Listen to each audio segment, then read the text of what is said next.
শূন্য হাতে ফিরিহে নাথ, পথে পথে ফিরিহে দাঁড়ে দাঁড়ে। আজ হাজার হাজার চাকরিহারা শিক্ষক অশিক্ষক কর্মীদের মনের অবস্থা এমনই। একের পর এক আদালত, প্রতিশ্রুতি, বৈঠক, রাজনীতির গোলকধাঁধায় ঘোরার পর সেই শূন্য হাতে দরজায় দরজায় ফেরা ছাড়া আর কি বা রইল তাদের? সেই নিয়েই প্রথম প্রশ্ন।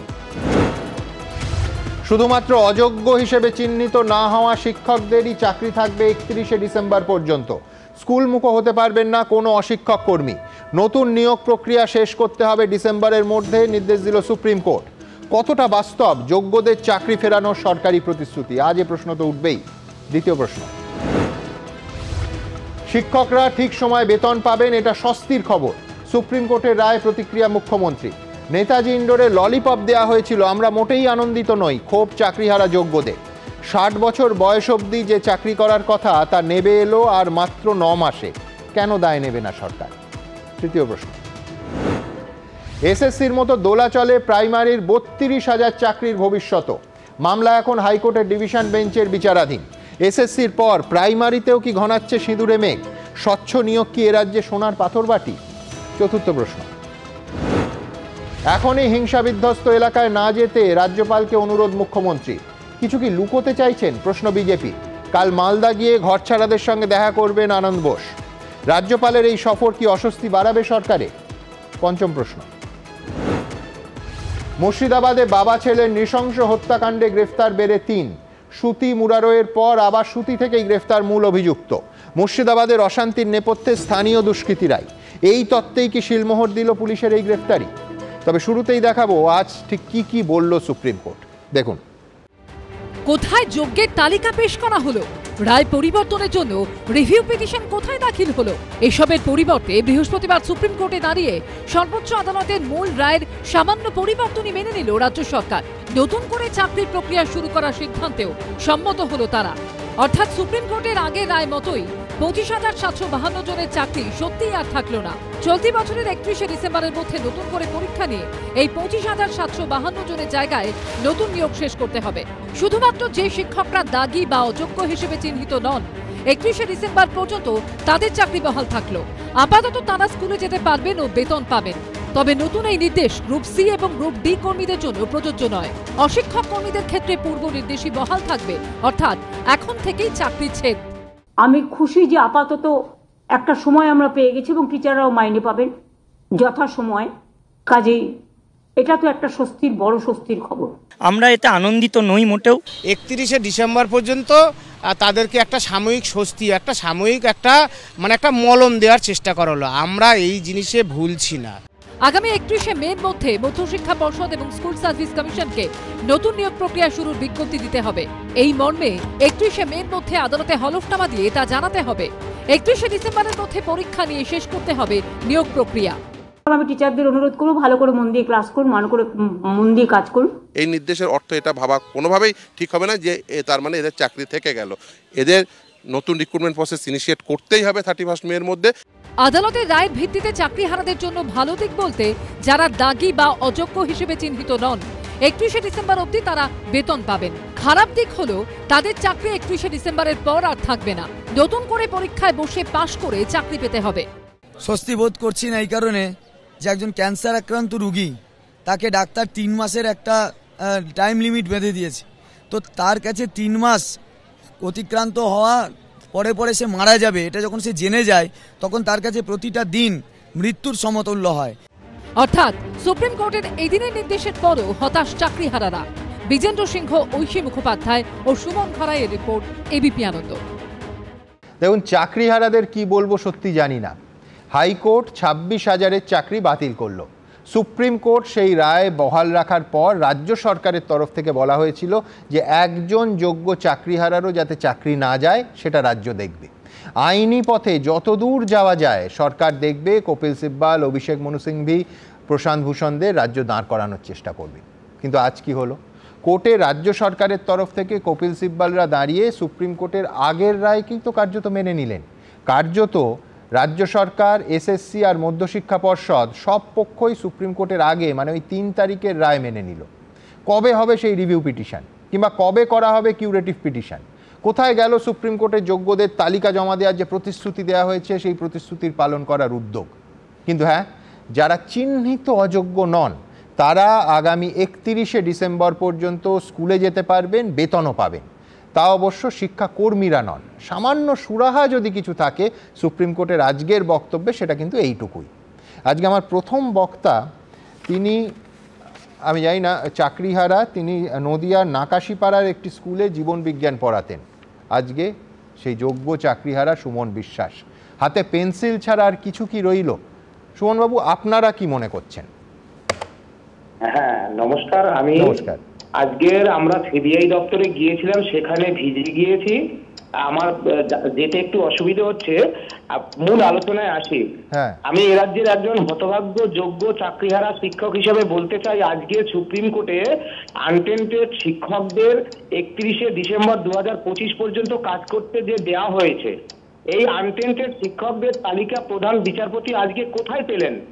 কারণ এর আগে মামলা চলাকালীন সময় এসএসসি এই আনটেন্টেড শিক্ষকদের তালিকা দিতে পারেনি বলেই সকলের চাকরি সুপ্রিম কোর্ট বাতিল করে দিয়েছিল। তাহলে এবার যে এমএ পিটিশন যে ফাইল করলো, নিশ্চয়ই এসএসসি এবং রাজ্য সরকার সেই আনটেন্টেড শিক্ষকদের তালিকা দিয়েছে। কারণ এটা প্রমাণিত হয়েছে যে গত 13/4/2025 এপ্রিল, এই যে এপ্রিল মাসের 13 তারিখ, এসএসসি সামনে আমাদের যে অনশনের আন্দোলনের চাপে স্কুল সার্ভিস কমিশন এবং রাজ্য শিক্ষা দপ্তরকে যে আনটেন্টেড শিক্ষকের যে তালিকা পাঠিয়েছিল, এসএসসি যে যিনি চেয়ারম্যান আছেন আমাদের সাথে টেলিফোনে স্বীকার করে নেন এবং সেই দিন এবং তার পরের দিন বিভিন্ন সংবাদ মাধ্যমে এই সংবাদ প্রকাশিত হয়। সুতরাং আনটেন্টেড শিক্ষকদের প্রকৃত তালিকা সুপ্রিম কোর্টে জমা পড়েছে। আশা করা যায় আনটেন্টেড শিক্ষকদের এই বিষয়ে সুপ্রিম কোর্ট সুমনবাবু, আমি আপনার ইন্টারাপ্ট করতে বাধ্য হলাম। আনটেন্টেডদের যা তালিকা আমার কাছে 3টে হলফনামা, দেখুন লুকিয়ে লুকিয়ে তো কেউ খামে বন্ধ করে দেবে না। 3টে হলফনামা আছে এসএসসির পক্ষে। এখানে টেন্টেডদের তালিকা এসএসসি বারবার দিয়েছে, আনটেন্টেডদের অর্থাৎ যোগ্য চাকরিহারাদের কোনো তালিকা এসএসসির তরফে দেওয়া হয়নি। আপনাদের ফোনে কে কি বলেছেন আমরা জানি না, কিন্তু সুপ্রিম কোর্টে আনটেন্টেড শিক্ষকদের তালিকা কোথায় জমা পড়েছে? না, আমরা বলেছি যে তাহলে আমি আপনাকে বলছি, তাহলে এই রায়টাই আসতো না, হাইকোর্টেও আসতো না, সুপ্রিম কোর্টেও আসতো না। এসএসসি যে শিক্ষা দপ্তরকে দিয়েছে আমি সেই কথা বলেছি। আমি বলছি যে আমরা যোগ্য চাকরিহারাদের পক্ষে মাননীয় চেয়ারম্যানের সাথে 2 ঘন্টা বৈঠক করি। তিনি বলেন যোগ্য তালিকা প্রস্তুত, যোগ্য শিক্ষক শিক্ষাকর্মীদের তালিকা প্রস্তুত, মিরর কপি রয়েছে। তাহলে রাজ্য সরকার এবং স্কুল সার্ভিস কমিশন কেন টালবাহানা করছে? আমাদের জীবন, আমাদের পরিবার পরিজনদের কেন জীবন নিয়ে টালবাহানা করছে? এই যে 31শে ডিসেম্বর পর্যন্ত আমাদের এই যে সুরাহা যেটা বলছেন, এটা সুরাহা নয়, এটা হচ্ছে আমাদের বেদনা, এটা হচ্ছে আমাদের দুঃখের কারণ। রাজ্য সরকারের এই যে দুর্নীতির খেলায় গভীর চক্রান্তে 48 সাল 50 সালে রিটায়ারমেন্ট, এই যে পুনরায় পরীক্ষার একটা বক্তব্য রাখা হচ্ছে, কেন কিসের পরীক্ষা 10 বছর পরে? সেখানে ফ্রেশ সিলেকশনের কথা বলা হয়েছে। 3 তারিখ রাজ্য সরকার নোটিফিকেশন জারি করেছে শিক্ষা দপ্তর। ফ্রেশ সিলেকশনের মানে নতুন পরীক্ষা নয়। সুতরাং রাজ্য সরকারকে এই দায়ী নিতে হবে, যোগ্যদের চাকরি বাঁচাতে হবে, সকল যোগ্যদের। এবং পরিকামের বিষয় দেখবেন গ্রুপ সি এবং গ্রুপ ডি, তারা কিন্তু তাদেরকে এখানে বলা হয়েছে তাদের এক প্রকার চাকরি চলে গেছে। আমরা তো যোগ্য গ্রুপ সি গ্রুপ ডি তাদের চাকরি বাঁচানোর জন্য আমরা লড়াই লড়ছি, আমরা শেষ পর্যন্ত লড়বো তাদের স্বার্থে। এবং রাজ্য সরকারকে বলবো, এই যে আপনারা টালবাহানা করছেন, আপনাদের দুর্নীতি ভাবতে আপনারা মিরর কপি প্রকাশ করছেন না, এই আপনারা প্রকাশ করে মমতা বন্দ্যোপাধ্যায় আমাদের মুখ্যমন্ত্রীর কাছে আমরা বলতে চাই, এই ওএমআর এর মিরর কপি এবং যোগ্যদের নিখুঁত নির্ভুল তালিকা প্রকাশ করে যোগ্যদের চাকরি বাঁচানোর জন্য সদাত্মক ভূমিকা নিন। তা নাহলে আমরা কিন্তু বড় সড় একটি আন্দোলনের প্রস্তুতি নিচ্ছি। সেই আন্দোলনের ঢেউ মুখ্যমন্ত্রী এই 14 তলায় বসে থাকতে পারেন কিনা সেটা কিন্তু ভবিষ্যৎই বলবে, কারণ যোগ্যদের জীবন নিয়ে ছিনিমিনি খেলবে। একদম কোনো সন্দেহ নেই, আমি এখানে সম্পূর্ণ আপনার সঙ্গে একমত যে যোগ্যদের জীবন নিয়ে ছিনিমিনি খেলা হচ্ছে। আপনার রাগ, আপনার ক্রোধ, আপনার অসহায়তা ছত্রে ছত্রে ফুটে উঠেছে।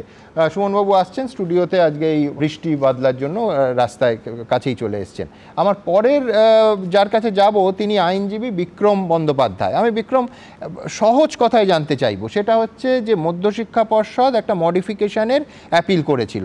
আজকে সুপ্রিম কোর্ট সেই মডিফিকেশন রাজ্যের তরফে, রাজ্য এসএসসি মধ্যশিক্ষা পর্ষদ তারা সেই মডিফিকেশন যেটা সুপ্রিম কোর্ট অ্যালাউ করলেন কয়েকটা ক্ষেত্রে, তার সঙ্গে সহমতও প্রকাশ করেছে। আমার প্রথম এবং প্রধান প্রশ্ন, যেটা একমাত্র আইনজীবী যার জবাব দিতে পারবেন, এই আজকে সহমত প্রকাশের সঙ্গে কি যে রিভিউ পিটিশনের কথা বলা হচ্ছে, কিউরেটিভ পিটিশনের কথা বলা হচ্ছে, তার কোনো আইনি বাধা আছে কিনা, অর্থাৎ তার সঙ্গে আজকে সহমত প্রকাশের কোনো সংঘাত বাঁধতে পারে কিনা। মানে আজকে রাজ্য এসএসসি বা পর্ষদ বলছে যে 31শে মের মধ্যে বিজ্ঞপ্তি জারি হবে এবং 31শে ডিসেম্বরের মধ্যে পুরো নিয়োগ প্রক্রিয়া সম্পূর্ণ হবে। তো বর্তমান আমি বলছি, এটা অনেকে বলছেন, আমি অফিসিয়ালি সম্ভবত আমি প্রথমবার বলছি, সেটা হচ্ছে যে আমি যদি এইভাবে দেখি যে বর্তমান প্রধান বিচারপতি মাননীয় সঞ্জীব খান্না মশাই, তিনি 13ই মে অবসর গ্রহণ করছেন। রিভিউ পিটিশন যদি তার অবসরের পর দাখিল করা হয় এবং মানে সেই পার্টে আজকের যে যারা সহমত হলেন, অর্থাৎ রাজ্য এসএসসি পর্ষদ, তাদের এই সহমত হওয়াটাকে আবার সাইট করা হবে না তো? অথবা এইভাবে আরও সহজ করে যদি বলি, বর্তমান প্রধান বিচারপতির অবসরের পর যদি টাইম কিল করে রিভিউ পিটিশন করা হয়, তাতে আইনি কোনো সুবিধেই চাকরিহারারা পেতে পারেন, পাওয়া সম্ভব? তার কারণ বিচারপতিরা পাল্টে যান, মানে হাকিম বদলাতে পারেন, হুকুম কি বদলায় না? হাকিম বদলাতে পারে, কিন্তু এক্ষেত্রে হুকুম বদলানোর কোনো চান্স নেই বললেই চলে। আমার আইনি যা বিদ্যা, তাতে করে এখানে আর কোনো হুকুম বদলানোর কোনো সম্ভাবনা প্রায় নেই। একটা জিনিস মানতে হবে যে দেখুন, যে কেউ মিডিয়াতে দাঁড়িয়ে বা আপনার জনসমক্ষে দাঁড়িয়ে পাবলিকলি যা খুশি তাই বলে দিতে পারে, কিন্তু সেটাকে আইনে রূপান্তর করা বা সেটা আদালতে লড়ে বের করে আনা, সেটা কিন্তু অন্য জিনিস। যখন এই MA অ্যাপ্লিকেশানটা ফাইল হয়েছে সুপ্রিম কোর্টে, এই MA অ্যাপ্লিকেশানটা ফাইলের মাধ্যমে West Bengal board of secondary education, মধ্যশিক্ষা পর্ষদ স্পেসিফিক্যালি মেনে নিল যে তারা পরীক্ষা নিতে চায়। এই MA অ্যাপ্লিকেশানটা সেটা দাঁড়ায়, it is a consent given to the court at least by one article 12 authority under the state of West Bengal. তার মানে এটা অ্যাডমিটেডলি মেনে নিল। তার পরবর্তীকালে আজকে যখন শুনানি হয়েছে, তখন state of West Bengal school service commission supreme কোর্টের কাছে আন্ডারটেকিং দিয়ে দিল। ওরাল আন্ডারটেকিং কোনো কনস্টিটিউশনাল কোর্টের কাছে যদি দেয়, দ্যাট ইজ ভ্যালিড। সুপ্রিম কোর্টের এই নিয়ে অ্যাম্পেল নাম্বার অফ জাজমেন্ট আছে। এবারে বিচারপতি, আমি আবার প্রশ্ন করছি, এই আন্ডারটেকিং নেওয়াটা কোনোভাবে রিভিউ পিটিশন করার ক্ষেত্রে, কিউরেটিভ পিটিশন করার ক্ষেত্রে বুমেরাং হতে পারে, মানে আইনি কোনো অসুবিধা সৃষ্টি করতে পারে? কোড অফ সিভিল প্রসিডিওর অনুযায়ী যদি কেউ কোর্টে কনসেন্ট বা আন্ডারটেকিং নেয়, সেই অর্ডারের রিভিউ, রিকলিং, অ্যাপিল হয় না। According to code of civil procedure 1908, যদি কেউ কনসেন্ট দিয়ে দেয়, সেই বা কোনো আন্ডারটেকিং কোর্টের কাছে দিয়ে দেয়, he or she which ever is the party, state, article 12 authority, any body corporate, সেই আন্ডারটেকিংয়ে তারা বাধ্য থাকে। কি বলছেন বিক্রম? তার মানে রাজ্য সরকার, এসএসসি বা পর্ষদ কেউ রিভিউ পিটিশন করতে পারবে না? না, আন্ডারটেকিং আজকে ওপেন কোর্টে ওরাল আন্ডারটেকিং দিয়েছে, সেটাই আমি বলছি। কনস্টিটিউশনাল কোর্ট আর্টিকেল 226 এবং সুপ্রিম কোর্টে SLP বা আর্টিকেল 32-তে কেউ যদি ওরাল আন্ডারটেকিং কোর্টের কাছে দেয়, অ্যাম্পেল নাম্বার অফ জাজমেন্টস আছে সারা ভারতবর্ষে, দ্যাট ইজ ভ্যালিড। এখানে সুপ্রিম কোর্ট যেটা করেছে, ওরাল আন্ডারটেকিং এর পরে সুপ্রিম কোর্ট রাজ্য সরকার, স্কুল সার্ভিস কমিশন বা আর্টিকেল 12 অথরিটিজদের বলেছে, তোমরা লিখিত আকারে 31শে মের মধ্যে এটা কোর্টের কাছে জমা রাখো। কিন্তু ওরাল আন্ডারটেকিং যখন কোর্টের কাছে দিয়েছে, এটার স্কোপ, এমনিতেও যদি এটা না দিত তাহলেও স্কোপ অফ রিভিউ খুব কম ছিল, স্কোপ অফ রিকলিং বা স্কোপ অফ কিউরেটিভ পিটিশন খুব কম ছিল। আজকে এটা দিয়ে দেওয়ার পরে প্রায় বলতে পারেন একদম শেষই হয়ে গেল, কারণ কনসেন্ট অর্ডার সেটা কিন্তু একবার দিয়ে দিলে সেটা আর ফেরত হয় না। কনসেন্ট অর্ডার বাইন্ডিং সব ক্ষেত্রে হয়। বিক্রম, আরেকটা আমি প্রশ্ন করবো, সেটা হচ্ছে ধরুন কোনো যোগ্য শিক্ষক বা শিক্ষিকা, তিনিও তো রিভিউ পিটিশন করতে পারেন। হ্যাঁ, তিনি রিভিউ পিটিশন করতে পারেন, কিন্তু যোগ্য শিক্ষক বা শিক্ষিকার রাইট অতটা থাকছে না, কারণ অথরিটি এখানে স্টেট গভর্নমেন্ট, অথরিটি এখানে স্কুল সার্ভিস কমিশন, তারা হলো এক্সামিনিং বডি, আর্টিকেল 12 অথরিটি। তাদের সব থেকে বড় প্রবলেম যেটা হচ্ছে, আজ পর্যন্ত from single bench till supreme court in the curative petition also, সেইখানে কিন্তু কোনোভাবে যোগ্যদের কোনো লিস্ট দেওয়া হলো না। যোগ্যদের লিস্ট দিতে হবে শুধু নয়, উইথ সার্টেনিটি যে এদের মধ্যে কোনো অযোগ্য নেই। সেই লিস্টটা আমরা দেখতে পেলাম আজকে সুপ্রিম কোর্টের যারা দেখেছেন, অনলাইনে যারা দেখেছেন তারা দেখবেন যে যোগ্যদের লিস্ট আজ পর্যন্ত সুপ্রিম কোর্টে গেল না। আমার ধারণা এই অযোগ্যদের গুলিয়ে দেওয়ার জন্য যোগ্যদের লিস্টটাকে বারবার করে সরকারের তরফ থেকে চেপে রাখা হয়েছে, যেটা সুপ্রিম কোর্টের ফাইনাল জাজমেন্ট যেটা 3 এপ্রিল এসেছে, সেখানে 42 নম্বর প্যারাগ্রাফে খুব স্পেসিফিক্যালি কোর্ট অবজার্ভ করেছে যে এই যোগ্যদের লিস্টটাকে ধামাচাপা দেওয়ার জন্য ধামাচাপা দিতে দিতে দিতে দিতে স্যাগ্রিগেশনটা ইম্পসিবল। কিন্তু বেসিক্যালি যেটা হলো এই যে ক্যান্ডিডেট যারা আছে তাদেরকে আবার পরীক্ষায় বসতে হবে, কারণ ওরাল আন্ডারটেকিং বা কনসেন্ট দিয়ে দেওয়ার পরে আমার তো অন্তত জানা নেই পরীক্ষা ইনিশিয়েটেড হয়ে গেলে তখন তো কিছুই ইনিশিয়েট হবে, কারণ এটা undertaking before the court. Undertaking যে কোনো কেউ binding nature. Contempt of court অ্যাক্টে একদম স্পেসিফিক বলা আছে কেউ যদি কোর্টে কোনো কনসেন্ট দেয় বা কোনো আন্ডারটেকিং দিয়ে দেয়, he or she is bound by that. একদম ধন্যবাদ বিক্রম। ধোঁয়াশা সৃষ্টি হলো এবং সবথেকে হতাশাজনক যেটা সেটা হচ্ছে বিক্রম বন্দ্যোপাধ্যায়ের বক্তব্য যে ওরাল আন্ডারটেকিং দেওয়ার পর রিভিউ পিটিশন সরকারের তরফ থেকে বা যারা এই রায় ওরাল আন্ডারটেকিংটা দিলেন মেনে নিলেন তাদের পক্ষে দেয়া আইনি ভাবে অত্যন্ত কঠিন হয়ে গেল। আমি অর্ণবের কথা আসবো, কিন্তু তার আগে এই যে সুমনবাবুর সঙ্গে কথা বললাম, সুমন বিশ্বাস, আবার বলছি এই নাকাশিপাড়া স্কুলে জীবন বিজ্ঞানের শিক্ষক, একা সুমনবাবু নয়, এরকম অজস্র সুমনবাবুরা আজকের এই রায়ে কার্যত হতাশ। কি বলছেন তারা দেখাবো। 31শে ডিসেম্বরের মধ্যে নিয়োগ প্রক্রিয়া সম্পূর্ণ করতে হবে, এসএসসি মামলায় নির্দেশ দিল সুপ্রিম কোর্ট। অর্থাৎ চাকরি বাঁচল না, শুধু চাকরি যাওয়ার দিন কিছুটা পিছল, তাও অযোগ্য বলে চিহ্নিত হননি শুধু এমন শিক্ষকদের। বৃহস্পতিবার সুপ্রিম কোর্টের এই নির্দেশ সামনে আসার পর হতাশ চাকরিহারারা। তাদের প্রশ্ন, তাহলে 7ই এপ্রিল নেতাজি ইন্ডোরের সভা থেকে মমতা বন্দ্যোপাধ্যায় যে প্রতিশ্রুতি দিলেন তার কি হলো? যারা যোগ্য তাদের চাকরি নিশ্চিন্ত করার দায়িত্ব সরকারের। এই যে দ্বিচারিতা মুখ্যমন্ত্রী করছে এর বিরুদ্ধে সকল যোগ্যরা 18,000 যারা যোগ্যরা আছেন তারা যদি একসাথে আপনারা পথে না নামেন, আপনাদের জীবন নিয়ে ওই 31শে ডিসেম্বরের পর আপনাদের জীবন কি হবে অভিজ্ঞতা বলবে। 3রা এপ্রিল চাকরি বাতিলের রায় দেয় সুপ্রিম কোর্টের প্রধান বিচারপতির বেঞ্চ। 7ই এপ্রিল নেতাজি ইন্ডোরের চাকরিহারাদের সঙ্গে বৈঠক করে মুখ্যমন্ত্রী রিভিউ পিটিশনের আশ্বাস দিয়েছিলেন। আমাদের লয়াররাও একটা রিভিউ করবে। অথচ বৃহস্পতিবার সুপ্রিম কোর্টের মূল রায়ে আংশিক পরিবর্তন মেনে নিলেন রাজ্য সরকারের আইনজীবী।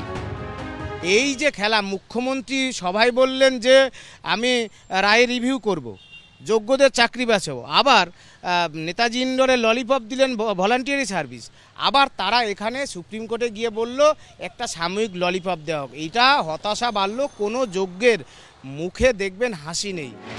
চাকরিহারাদের জন্য তার একাধিক পরিকল্পনা তৈরি বলেও নেতাজি ইন্ডোরের সভা থেকে দাবি করেছিলেন মমতা বন্দ্যোপাধ্যায়।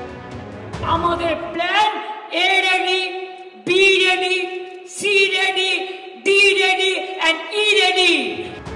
বৃহস্পতিবার সুপ্রিম কোর্টের নির্দেশ আসার পর তা নিয়েও প্রশ্ন তুলেছেন চাকরিহারারা। সরকার যদি কোনোভাবে রিক্রুটমেন্ট প্রক্রিয়া চালু করা বা নোটিফিকেশন দেওয়ার মতন কোনো রকম প্রস্তুতি নেয়, তাহলে কিন্তু আচার্য সদন হোক, মধ্যশিক্ষা পর্ষদ হোক, প্রত্যেকটা জায়গায় কিন্তু লাগাতার অবস্থান চলবে। 21 তারিখের মধ্যে যোগ্যদের সার্টিফাইড কপি প্রকাশ করতে হবে তালিকার, এবং যারা অযোগ্য তাদের টার্মিনেশন লেটারও দিতে হবে। সুপ্রিম কোর্টের এই দিনের নির্দেশের পর রাজ্য সরকার আবার নতুন করে চাকরিহারাদের সান্ত্বনা দেওয়ার চেষ্টা করছে। মহামান্য আদালত যা রায় দিয়েছেন সেই অনুযায়ী আমার মনে হয় আপনাদের এখন পড়ুয়াদের কথা ভাবা উচিত। আপনাদের নিজ নিজ কর্মক্ষেত্রে, আমি যেমন আগেও বলেছিলাম যে আপনাদের কাজে আপনাদের ফেরত যাওয়া উচিত। আমি যে স্টুডেন্টের কাছে পড়াতাম তাকে আমি ভালোবাসতাম, স্নেহ করতাম, আমি তাকে আর দেখতে পাবো না 31শে ডিসেম্বরের পর। প্রতিদিন যাবে আর আমার মনে হবে এই বাচ্চাটার সঙ্গে ঠিক ডিসেম্বরের পর থেকে আমার আর দেখা হবে না।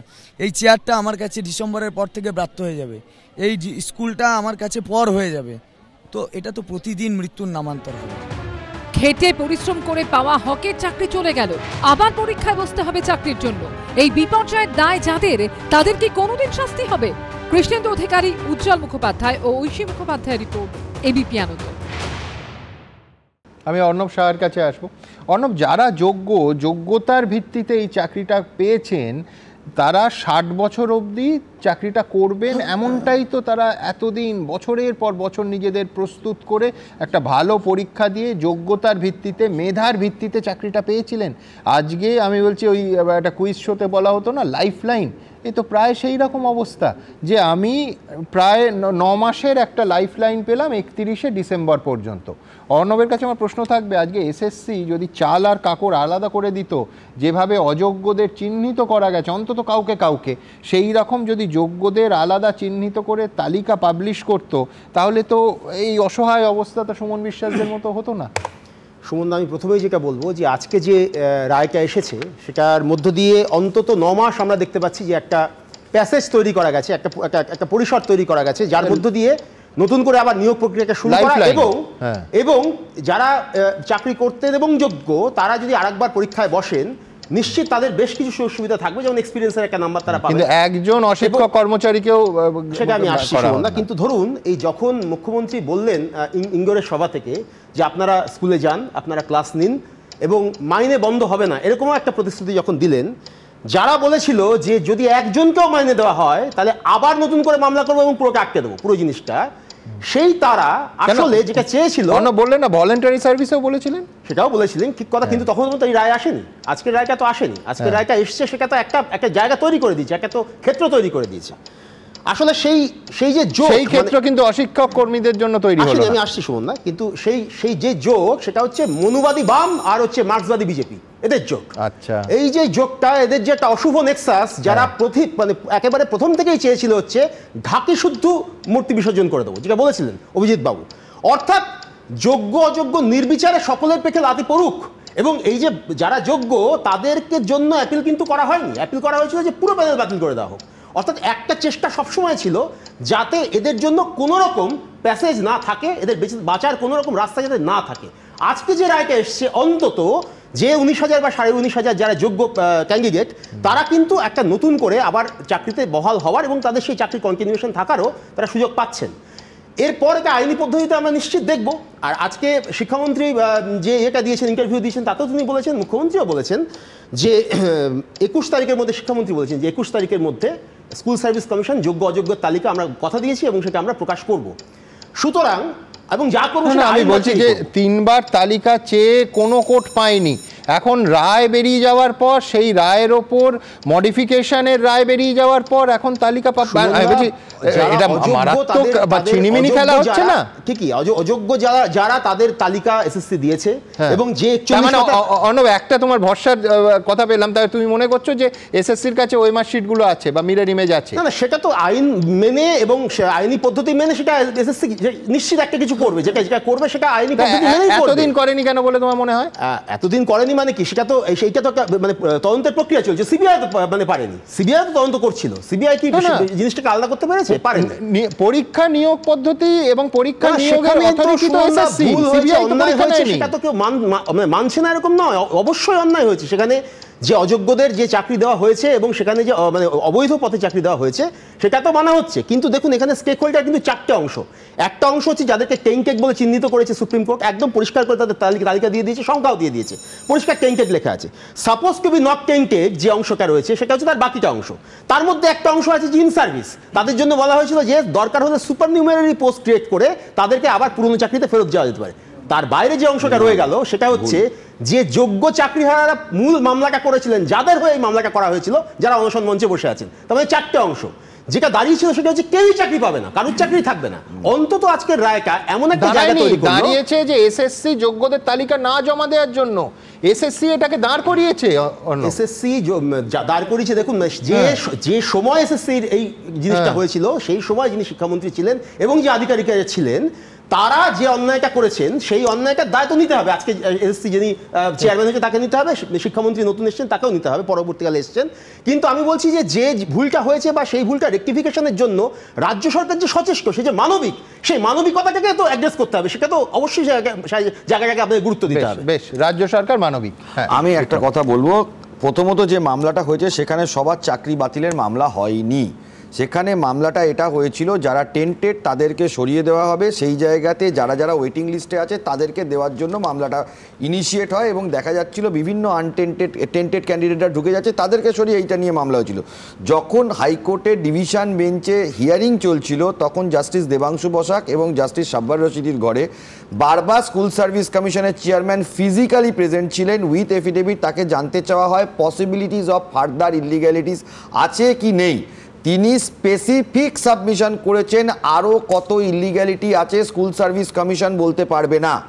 রাজ্য সরকারের তরফ থেকে একদম এই কোট আনকোট সেম সাবমিশন করা হয়, কত সংখ্যায় ইলিগ্যালিটি আছে রাজ্য সরকার বলতে পারবে না। এই যদি সাবমিশন কোনো আর্টিকেল 12 অথরিটির থেকে আসে তাহলে ভারতবর্ষে যত কোর্ট আছে কোনো কোর্টই প্যানেল রাখবে না, এন্টায়ার প্যানেল বাতিল হবে। এটা হলো প্রথম বিষয়। আর ওএমআর শিট পাবলিশের কথা উনি বললেন, ওএমআর শিট এটা হলো is in the domain of the school service commission. 2024 সালে রাইট টু ইনফরমেশন করা হয়েছিল, সেই সময় স্কুল সার্ভিস কমিশনের ডেটা থেকে তারা রাইট টু ইনফরমেশনে ওএমআর শিট দিয়েছিল। কোনো অথরিটি যদি মনে করে আর্টিকেল 12 অথরিটি আমার ডকুমেন্ট আমি পাবলিশ করে দেবো, তাতে আইনি কোনো বাধা নেই, তারা ইচ্ছাকৃতভাবে আজ অবধি টোটাল জিনিসটা পাবলিশ করে। বেশ, আমি ওএমআর শিট পাবলিশ করা বা তার মিরর ইমেজ পাবলিশ করা, স্ক্যান কপি সোজা কথায়, সেইটা নিয়ে কি এখনো পর্যন্ত প্রতিশ্রুতি কি বলা হয়েছে দেখাবো। তারপর বিক্রম যা বলল তার একাধিক নথিতে এবং অডিও ভিজুয়ালি তার প্রমাণ আছে যে এসএসসির অবস্থান ঠিক কী ছিল।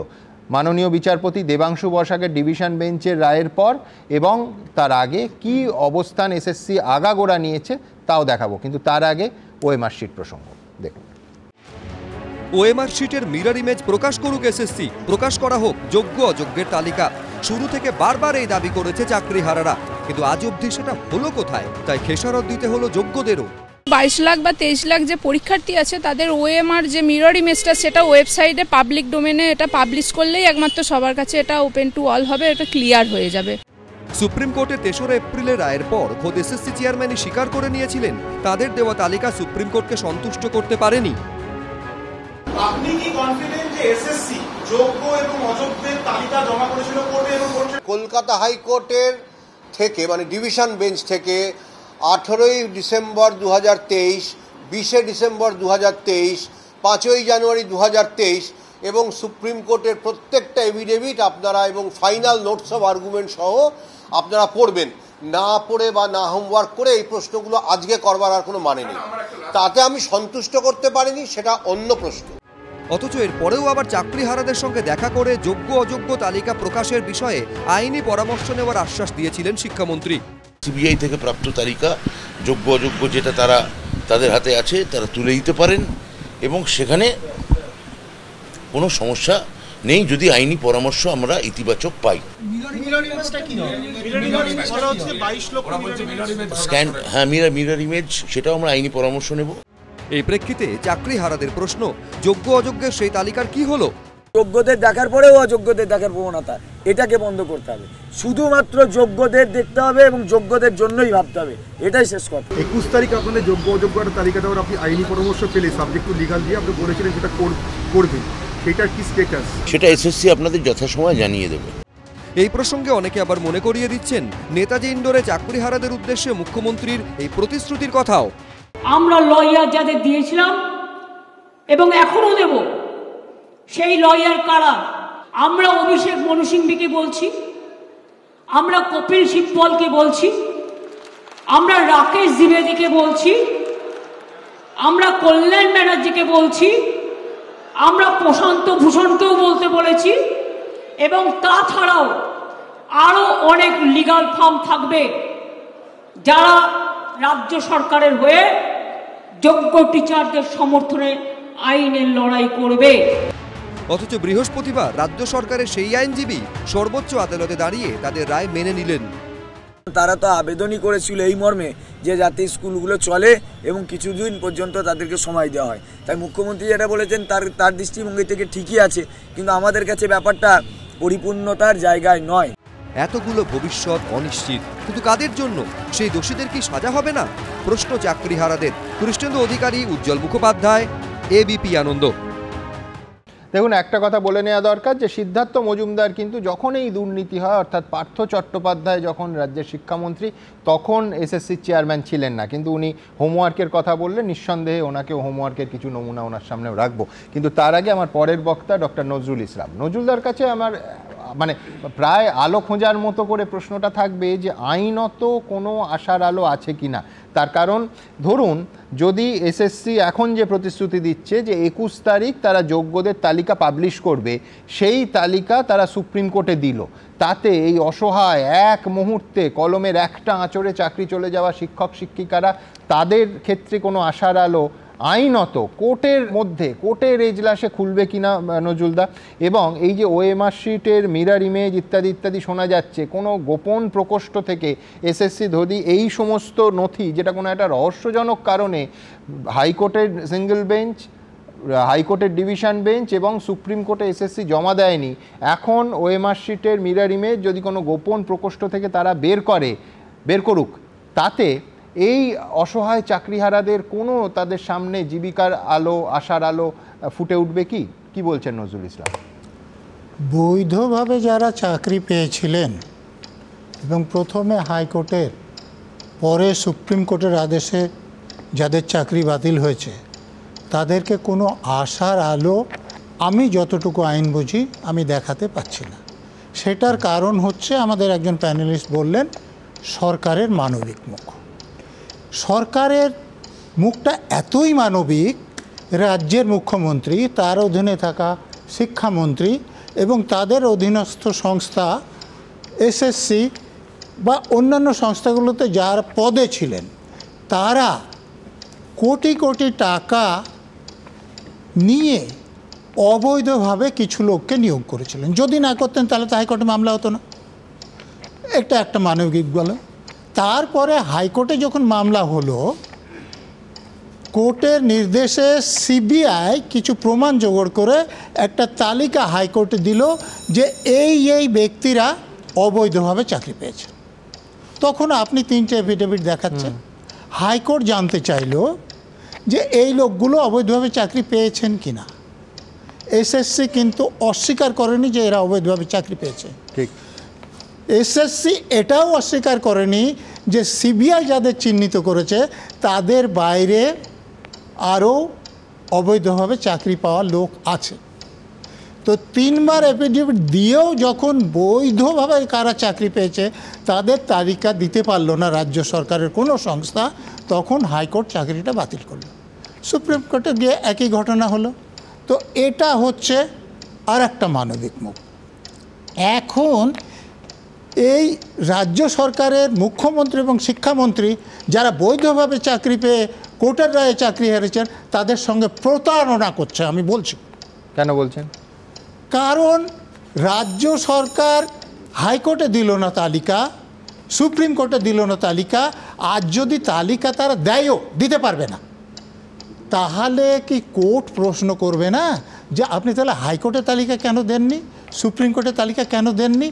তারপরে কথা হচ্ছে, আপনারা যেটা বলছেন না যে 21 তারিখে প্রকাশ করবে, আমি বিভিন্ন কাগজপত্র পড়ে বোঝার চেষ্টা করছিলাম যে এসএসসি শিক্ষা দপ্তরের কাছে যে পাঠিয়েছে সেটা কি পাঠিয়েছে। আমি যতটুকু বুঝতে পেরেছি, তারা ওই সিবিআই যাদের চিহ্নিত করেছিল, শিক্ষামন্ত্রীও তাই বললেন যে সিবিআই এর হার্ড ডিস্ক থেকে প্রাপ্ত নথি না, তাদের টেন্টেড বলেছে, আর অন্যদের আদার্স বলেছে। ঠিক, বলেনি যে তারা বৈধভাবে চাকরি পেয়েছে। তাহলে সে তালিকা প্রকাশ করা না করাতে যারা বৈধভাবে চাকরি পেয়ে হারিয়েছেন তাদের কোনো রকম লাভ নাই। আপনি প্রশ্ন করতে পারেন যে হাইকোর্টে বা সুপ্রিম কোর্টে এখনও রাজ্য সরকার বা সরকারি সংস্থা যারা বৈধভাবে চাকরি পেয়েছেন এবং যারা অবৈধভাবে চাকরি পেয়েছেন তাদের তালিকা দিচ্ছেন না কেন?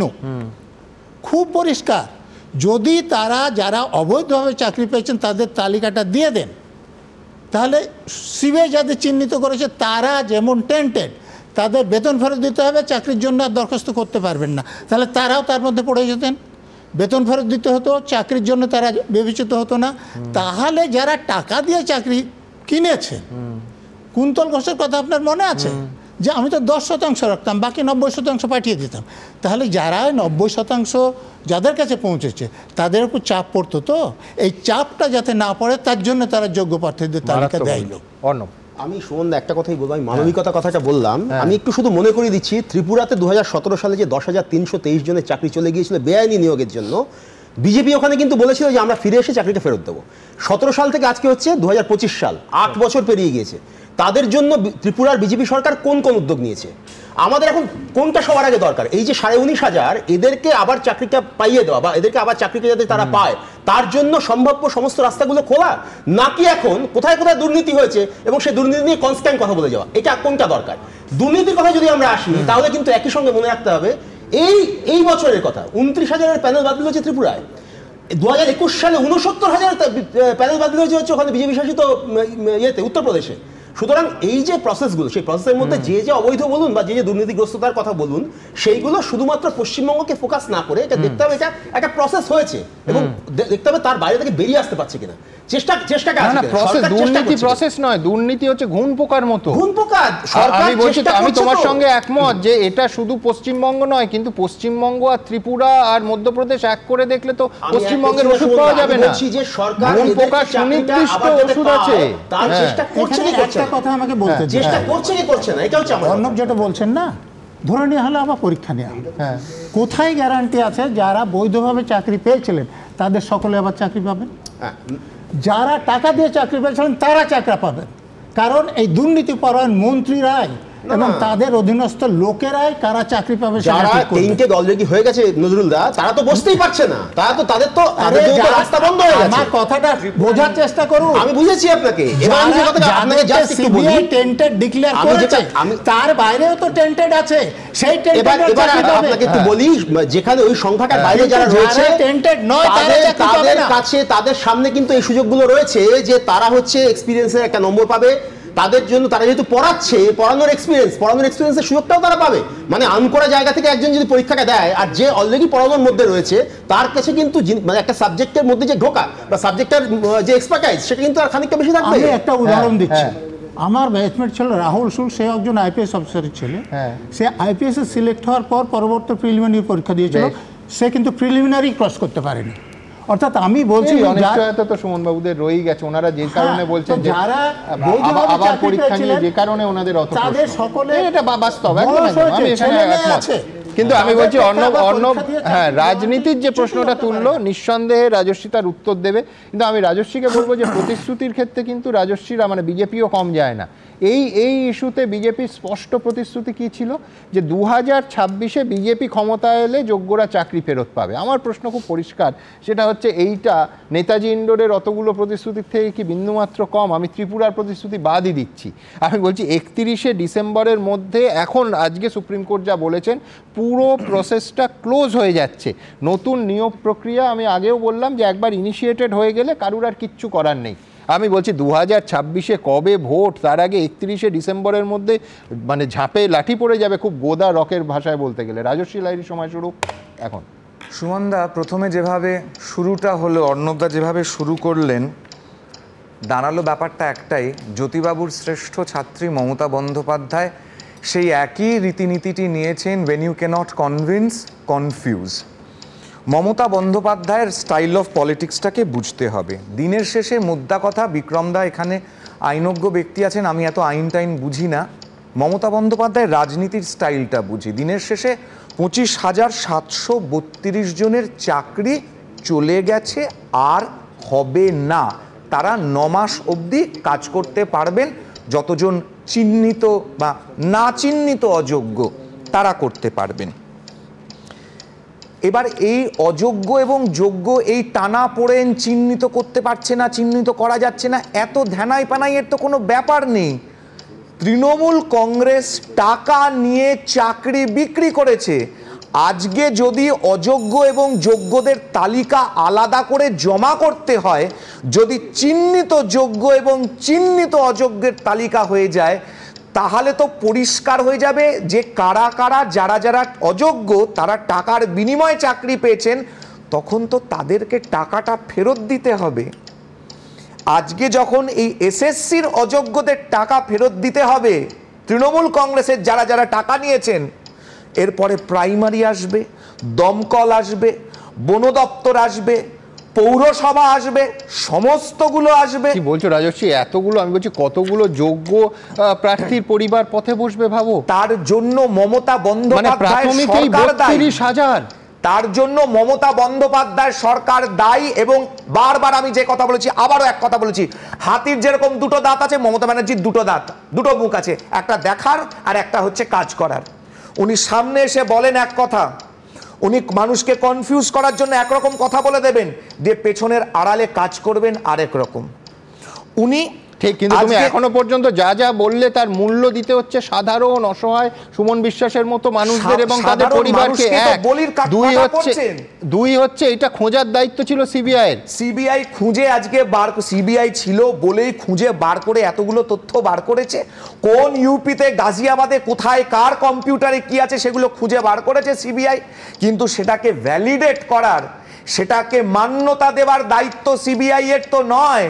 25 লক্ষ যারা। কিন্তু আমার প্রশ্ন হচ্ছে, রাজশ্রী লাহিড়ী কি সিবিআই এর মতো মনে করে যে একমাত্র পার্থ চট্টোপাধ্যায় আর তার 2-3 জন সাঙ্গপাঙ্গ বা মেরে কেটে 5-6 জন সাঙ্গপাঙ্গই এত বড় দুর্নীতির জন্য দায়ী? সিবিআই কিন্তু কোর্টে বারবার তাই বলেছে। আমাদের গোটা দল বারবার করে বলেছেন পার্থ চট্টোপাধ্যায় একটা মুখ মাত্র, একদম পৌঁছতে হবে মাথা অবধি।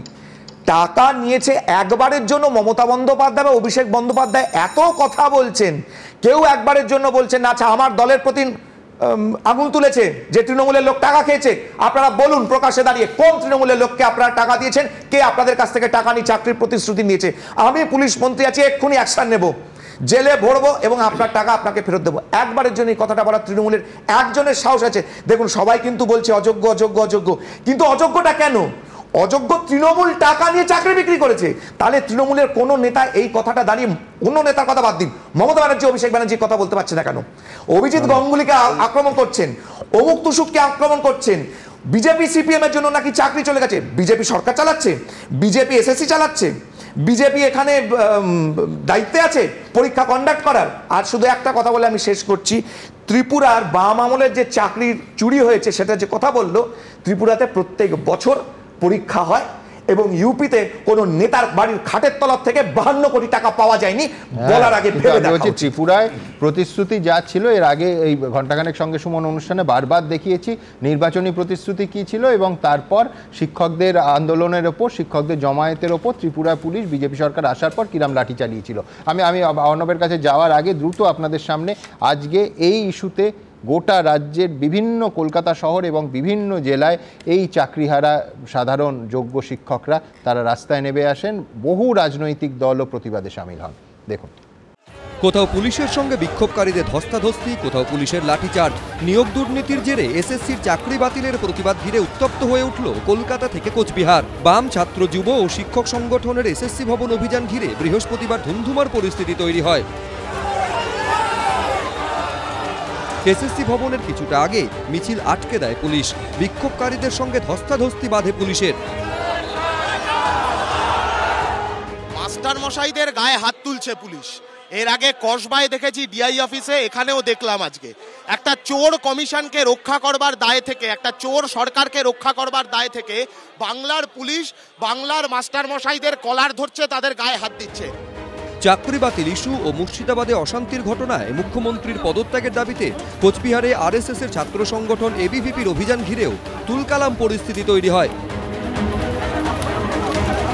বিক্ষোভকারীদের ওপর ব্যাপক লাঠিচার্জ করে পুলিশ।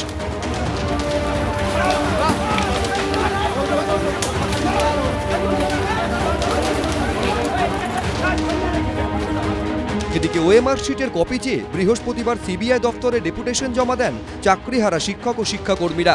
চাকরি বাতিল ও মুর্শিদাবাদের অশান্তির প্রতিবাদে এদিন মিছিল করে যাদবপুর বিশ্ববিদ্যালয়ের অধ্যাপক সংগঠনও।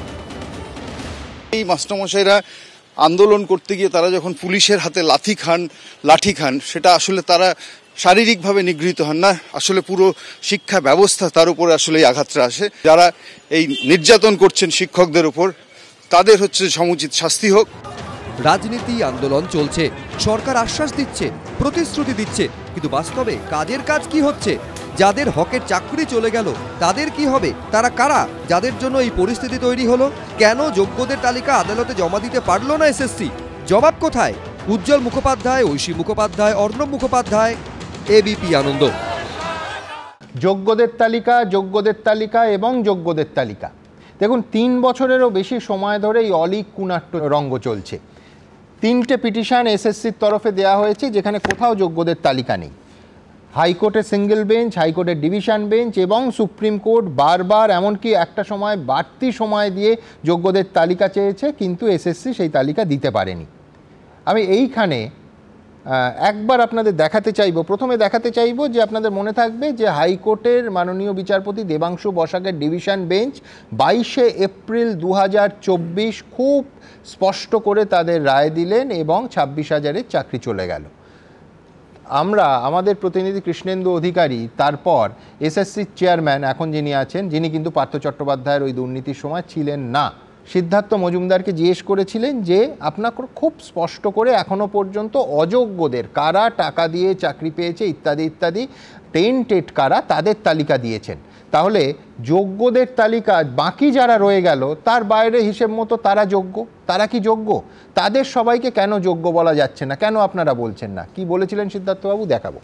5,250 সুপারিশ না পেয়েও নিয়োগপত্র পেয়েছে, এরকমও তো অভিযোগ অবশ্যই আছে, তার সত্যতা আমি অস্বীকার করতে পারবো না। বাকিরা যোগ্য।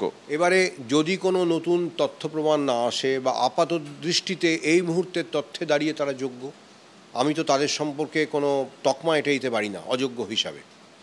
যোগ্য বলতে পারিস না, আমি সার্টিফাই করব কি করে তাদের যোগ্য কি করে বলবো? হ্যাঁ, সেটা তো কখনো বলা সম্ভব নয়। বাকিদের যোগ্য বলতে মানে যোগ্য বলতে চাইছেন না কেন? আমি তো পুরো 21 লক্ষ 22 লক্ষ ওএমআর তো আমি ইভ্যালুয়েট করে দেখিনি। এই ছিল এসএসসির অবস্থান, এমনকি দেবাংশু বসাকের, মাননীয় বিচারপতি দেবাংশু বসাকের ডিভিশন বেঞ্চের নির্দেশে 26,000-এর চাকরি চলে যাওয়ার পর। কারোর যদি সংশয় হয় যে একটা টেলিভিশন সাক্ষাৎকারে কি বলেছেন, স্লিপ অফ টাং নয় তো, আমি একটু তারপর কলকাতা শহর থেকে প্রকাশিত ইংরেজি বাংলা প্রায় সবকটা কাগজের কাটিং আমার কাছে আছে। 26 তারিখের আনন্দবাজার পত্রিকার বিরাট লিড কপি, সেখানে সিদ্ধার্থ মজুমদার এসএসসির চেয়ারম্যান বলছেন যে বাকিরা যে প্রত্যেকে যোগ্য সেই বিষয়ে নিশ্চিত নই, পুরোপুরি শংসাপত্র দিতে পারবো না। এটা হচ্ছে 26শে এপ্রিল 2024-এর আনন্দবাজার পত্রিকা। 27শে এপ্রিল 2024-এর আনন্দবাজার পত্রিকা, সিদ্ধার্থবাবু সেইখানে বলছেন, বিস্তারিত কপি, বড় কপি, তার হেডলাইন হচ্ছে আরও কারচুপি থাকতেই পারে, অর্থাৎ বাকি যে তালিকাটা তারাও প্রত্যেকে যোগ্য নন। সিদ্ধার্থবাবু বলছেন কোট আনকোট, সবাইকে যোগ্য বলে শংসাপত্র দেব কি করে? নানা ধরনের কারচুপি থাকতে পারে, কারো একাডেমিক নম্বর বাড়ানো হয়ে থাকতে পারে, ইন্টারভিউ নাম্বার বাড়ানো হয়ে থাকতে পারে, প্রত্যেক শিক্ষার্থীর মাধ্যমিকের নাম্বার থেকে শুরু করে সব কিছু খুঁটিয়ে দেখা সম্ভব নয়।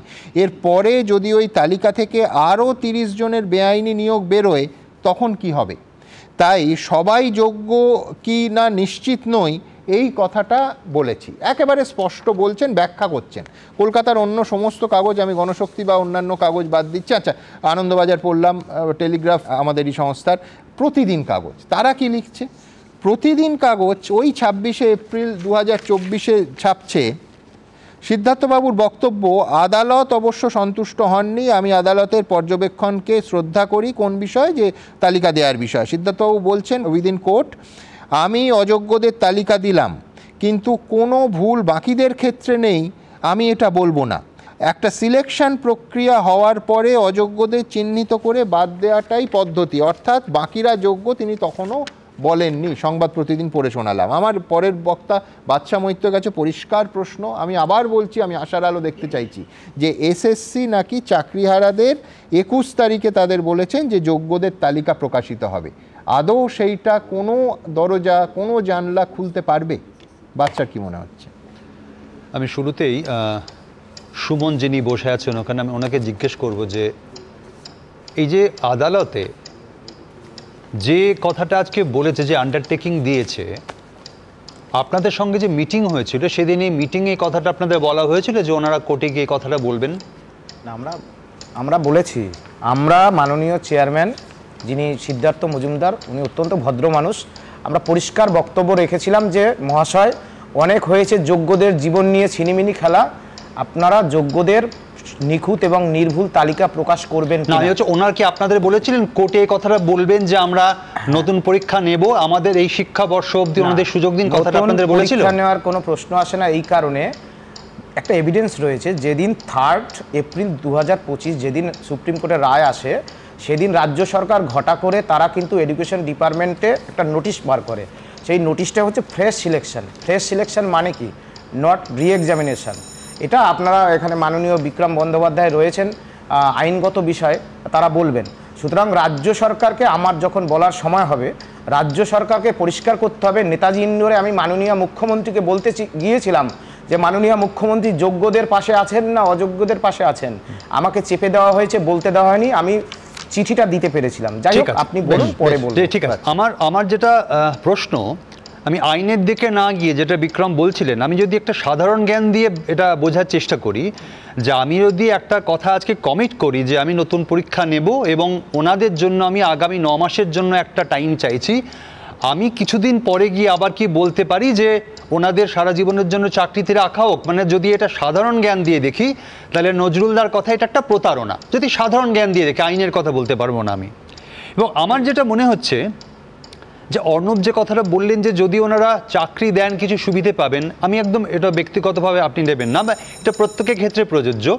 যদি আপনাকে কোনো একটা কারণে আজকে চাকরি চলে যায় এবং বলা হয় আপনি নতুন করে চাকরির পরীক্ষা দিন, আপনি জীবনের এই পর্যায়ে এসে কি আবার নতুন করে চাকরির পরীক্ষায় বসবেন আপনার এতদিনের এক্সপিরিয়েন্স আছে বলে? আমার মনে হয় আমরা কেউ বসবো না। এই প্রস্তাবটা আমার কাছে অত্যন্ত অমানবিক একটি প্রস্তাব এবং অনৈতিক প্রস্তাব। তার কারণ দোষটা ওনাদের নয়, দোষটা আপনারা যারা চাকরি নিয়েছেন। এই যে বলছেন যারা তখন ছিল, রাজ্যের মুখ্যমন্ত্রী তো একই ছিলেন।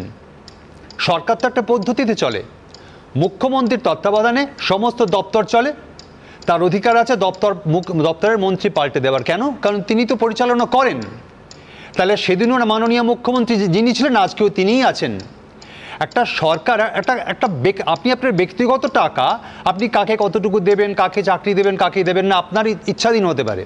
কিন্তু আপনি যখন সরকার চালাবেন, আপনার সামনে কিছু নিয়ম আছে। তো আপনি যে বলছেন আমি ওকে বাঁচাতে চাই, কোথায় বাঁচাতে চেয়েছেন আপনি? যখন 2022 থেকে 25 অবধি মামলাটা চলেছে, যদি আপনারা ওনাদের বাঁচাতে চাইতেন, আপনারা ওদের সেই দিন রাস্তায় দাঁড়িয়ে বলতেন এই যোগ্য লিস্ট আদালতকে দিতেন, ওদের চাকরি বেঁচে যেত। তার উপর হাইকোর্ট যখন যোগ্য অযোগ্য আলাদা করেছিল, যদি আপনারা ওদের বাঁচাতে চাইতেন যেটা আজকে বলছেন, তাহলে সেদিন কেন গ্রহণ করেননি প্রস্তাবটা? সেদিন কেন আপনারা কোর্টে গেলেন? তার কারণ আপনারা যোগ্য অযোগ্য আলাদা করতে চাননি। আজকে যে আপনারা বলছেন এটাকে আমাদের কুম্ভীর রাষ্ট্র মনে হচ্ছে, তার কারণ আপনাদের কাছে সুযোগ ছিল। সুযোগ থাকা সত্ত্বেও যখন দিনের পর দিন 3 বছর রাস্তায় বসে আছে, ওরা পুলিশের মার খেয়েছে, লাঠিপিটা খেয়েছে, তখন আপনাদের ওদের কথা মনে হলো না। এখন আপনারা 2 দিন অন্তর অন্তর প্রেস কনফারেন্স করছেন, ওদের ডেকে মিটিং করছেন, তাহলে তখন কেন করলেন না? দেখুন, একটা সরকার তার যেভাবে অপারেট করছে তা দেখে ওদের মনে কেন আমাদের কারো মনে কনফিডেন্স তৈরি হচ্ছে না। যদি আপনি নেতাজি ইন্ডোর মিটিংয়ে সেদিনই যখন বললেন অযোগ্যদের পরে দেখব, কোনো দেশের সংবিধান, কোনো আইন মাননীয় মুখ্যমন্ত্রীর মুখ থেকে এরকম কোনো স্টেটমেন্ট শুনলে তার উদ্দেশ্য সম্পর্কে সন্দিহান হতে বাধ্য, প্রশ্ন করবেই। তা আপনাদের আমি বলবো, যদি সত্যি আপনারা মানবিক হন, তাহলে এইভাবে ওদের ঘোরাবেন না। আপনারা বারবার বলছেন ডান বাম বিচারপতি লয়ার, এই কথাটা কেন বলছেন? আপনি পরীক্ষা নিয়েছেন, আপনি পরীক্ষক, আপনি সরকারে, শিক্ষামন্ত্রী আপনার, মুখ্যমন্ত্রী আপনার, পরীক্ষার খাতা আপনি দেখাবেন না, থেকে লয়াররা দেখাবে? আজকে মাধ্যমিক উচ্চ মাধ্যমিকের যারা এক্সামিনার, তারা যদি খাতা বাড়িতে নিয়ে গিয়ে বলে খাতা হারিয়ে ফেলেছে, আপনি ছেড়ে দেবেন তাদের? আপনি হেড এক্সামিনারকে বলবেন, হেড এক্সামিনার তাকে বলবে, হেড এক্সামিনার মাথায় যিনি আছে তিনি হেড এক্সামিনারকে প্রশ্ন করবেন, একটা প্রসেসে চলে। আপনারা বলছেন পেলাম না। আমার পরের বক্তা শুভময় মৈত্র বাচ্চা একটা কথা বলছিল যে কনফিডেন্স তৈরি করতে হবে। কনফিডেন্স শুধু সুমন বিশ্বাসদের তৈরি করতে হবে না, এতদিন গত 3.5 বছর ধরে কনফিডেন্স তৈরি করতে হতো কোর্ট অফ লকে। সেটা হাইকোর্ট হতে পারে, হাইকোর্টের সিঙ্গেল বেঞ্চ হতে পারে, ডিভিশন বেঞ্চ হতে পারে, সুপ্রিম কোর্ট হতে পারে। কিন্তু আবার আমি সেই জায়গাটায় ফেরার চেষ্টা করব যে শুভময়দার কাছে, যে 21 তারিখের যোগ্যদের তালিকা প্রকাশের পর চাল আর কাঁকড় আলাদা করার কোনো সম্ভাবনা, এবং সেই সম্ভাবনাকে একমাত্র ভারতের সর্বোচ্চ আদালত সুপ্রিম কোর্টের স্বীকৃতি দেওয়ার সম্ভাবনা আছে কি? তার সঙ্গে যে প্রশ্নটা জুড়ে দেব সেটা হচ্ছে, কোনো ফর্মুলা কি এমন আছে যাতে ওই সুমনবাবুদের মুখে হাসি ফুটতে পারে? শুনবাবু, আপনার এখানে এসে তো লোককে শোনানোর চেষ্টা করি, ভালো বাংলায় কথা বলতে পারি, কি সুন্দর কথা বলি। তা আজকের দিনটা সেটা থাক, বাকি 180 সেকেন্ডের যেটুকু বাকি আছে সেটুকুতে একেবারে সহজ সরল একটা অঙ্ক কষার চেষ্টা করি। ফ্রেশ সিলেকশন প্রসেস মানে কি? ফ্রেশ সিলেকশন প্রসেস মানে সঠিকভাবে একটা সিলেকশন প্রসেস করা। একটু আগেই শিক্ষক সুমনবাবুর সঙ্গে কথা হচ্ছিল, সকলেই জানেন রিটিনে ছিল 55, যার জন্যে ওএমআর শিট, একাডেমিক ছিল 35 নম্বর। যে একাডেমিকের নম্বর নাকি মেলাতে পারছেন না 20 লক্ষ, 21 লক্ষ, 25 লক্ষ লোকের, এ তো 3 দিনে হয়ে যায়। একাডেমিক রেকর্ড ভাগ করে দিয়ে দেখে নেবো কে কত নম্বর পেয়েছে, ফর্মুলা ছিল। সুমনবাবু 35 আর একবার কষতে দেরি হবে? হবে না। আপনি দায়িত্ব নিচ্ছেন 35, তাহলে এই 35 নিয়ে কোনো কনফিউশন নেই। এবং এই নম্বর যারা গোলমাল করেছে সেটা তৃণমূল, বিজেপি, সিপিএম, কংগ্রেস সবাই বুঝতে পারবে, যাদেরটা ঠিক আছে সব দলই বুঝতে পারবে। এবার থাকলো ইন্টারভিউয়ের 10। এইবার এই যে রিটিনের 55, এই রিটিনের 55 21 তারিখের মধ্যে তথ্য কোথাও রাখা আছে। কীভাবে তথ্য রাখতে পারে? জেরক্স করে রাখতে পারেন, কেউ কোথাও একটা হার্ড ডিস্কে রাখতে পারেন, অনেকে এখন ক্লাউড বলছেন রাখতে পারেন। এবার বিভিন্ন লোক বলবে এই তথ্য ঠিক নয়, কেউ বলবে আমি দিতে চাইবো না, কিন্তু মোটের ওপর শুনে মনে হচ্ছে এই তথ্যগুলো আছে। সেটা 21 লক্ষ লোকের, 25 লক্ষ লোকের, 1.5 কোটি লোকের, সবারই আছে। এবং সেই তথ্য কোনো জায়গার থেকে নেবো, কেউ এসে বলবে না না এটা ঠিক নয়, কিন্তু সেই জায়গায় আমাদের যে রাষ্ট্র ব্যবস্থা তার কিছু নিয়মকানুন আছে। কোন ডিস্কে আছে, কম্পিউটার সায়েন্স পড়েনি এরম লোক নিশ্চয়ই করতে পারবেন না, কিন্তু কম্পিউটার সায়েন্স পড়েছে এবং পৃথিবীর সেরা জায়গায় আছে। পশ্চিমবঙ্গে এরকম গাদা লোক আছে, এই সমস্যা সমাধানে আমেরিকার থেকে লোক চলে আসবে। আমেরিকা থেকে এসে নোবেল লরিয়েট, তার ইকোনমিক্স পড়ে লক্ষ্মীর ভাণ্ডার করতে পারছেন, এটা সামলাতে পারবেন না কেন? এবার এই যে ক্লদ শ্যানন বলে লোকটা 1948 লিখলেন ম্যাথামেটিক্যাল থিওরি অফ কমিউনিকেশন, 1949 বই বেরোলো। বইটা কেন লিখেছিলেন? অনিশ্চয়তা যখন সৃষ্টি হয়, অর্থাৎ একটা তথ্য পাঠাচ্ছি এক জায়গা থেকে আরেক জায়গায়, পৌঁছতে গিয়ে গুলিয়ে গেল, তাহলে সেই তথ্যটাকে ফিরিয়ে আনবো কী করে? এই অনিশ্চয়তা রাজনৈতিক দল, রাষ্ট্র ব্যবস্থা মিলেমিশে তৈরি করেছে। অনিশ্চয়তাটা কমাতে হবে। আমি কি কোরিলেশন দেখব? যে লোকটার একাডেমিক রেকর্ড ভালো, সাধারণভাবে সে তো ভালো চাকরি পায় সুমনবাবু, এটা তো মোটামুটি জানা আছে। যে অঙ্কে 100 পেয়েছে মাধ্যমিকে, সে তো বসে নেই। ফলে এই যে কোরিলেশন খুব সহজে করা যাবে একাডেমিকের 35-এর সঙ্গে, সকলেই বোঝেন। এর জন্য এমন কিছু অঙ্ক লাগে না, উচ্চ মাধ্যমিকের অঙ্ক আর স্ট্যাটিস্টিক্স দিয়েই হয়।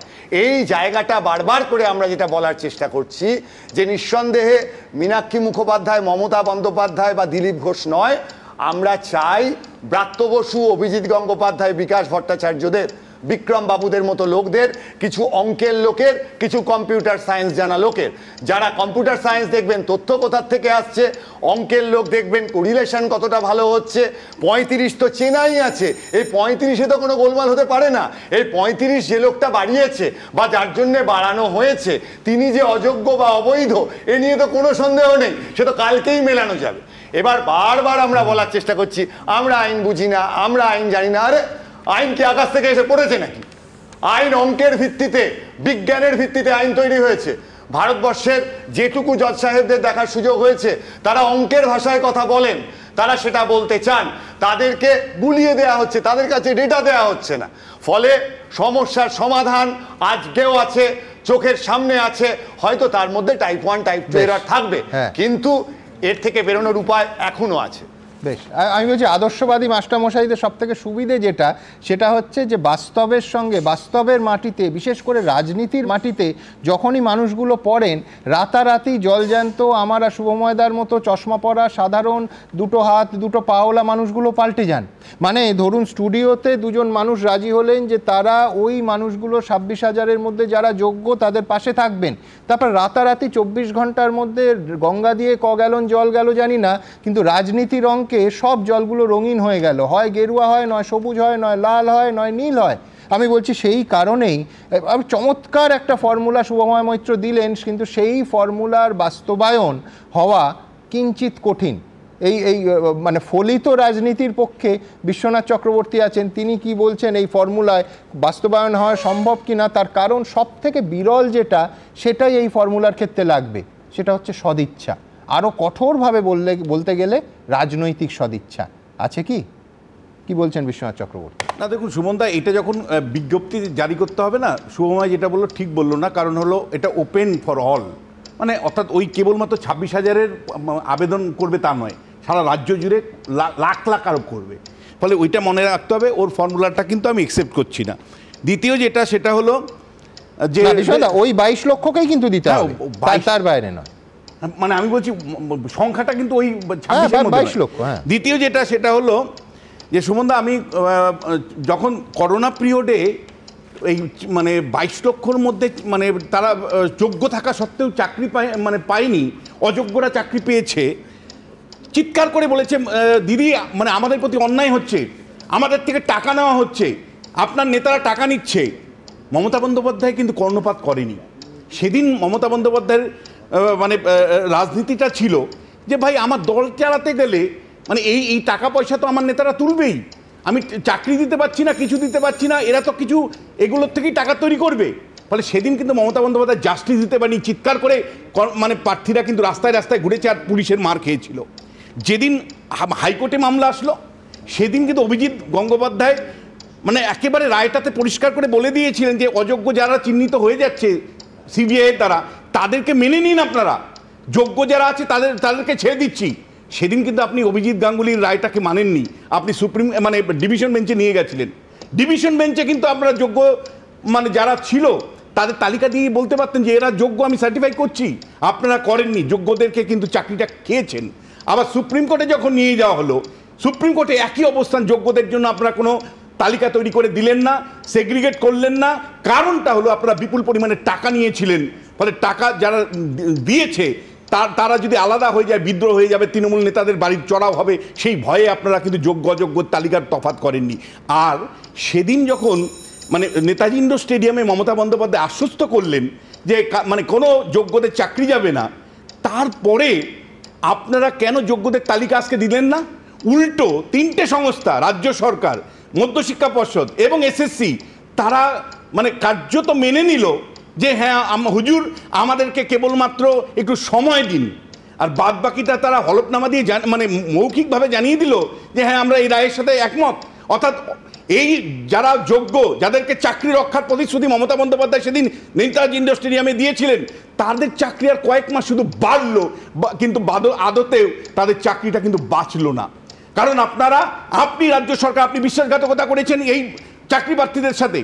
তার কারণ আপনি সেদিন বলেছিলেন যে চাকরি বাঁচাবেন, আর আজকে আপনার সরকার, এসএসসি, মধ্যশিক্ষা পর্ষদ পরিষ্কার করে বলে দিচ্ছে আন্ডারটেকিং দিয়ে যে না হুজুর আমরা মে মাসের মধ্যে বিজ্ঞপ্তি জারি করব, আমরা ডিসেম্বরের মধ্যে এই নিয়োগ প্রক্রিয়া শেষ করব। তার মানে এই চাকরি প্রার্থীদের যে আশ্বস্ত আপনি করেছিলেন সেটা কেবলমাত্র কয়েক মাসের জন্য।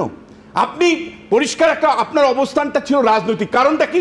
প্রথম শক্ট মানে আপনি চ্যালেঞ্জ করেছিলেন লোকসভা নির্বাচনের সময় যে এই 26,000 চাকরি রক্ষা করবেন।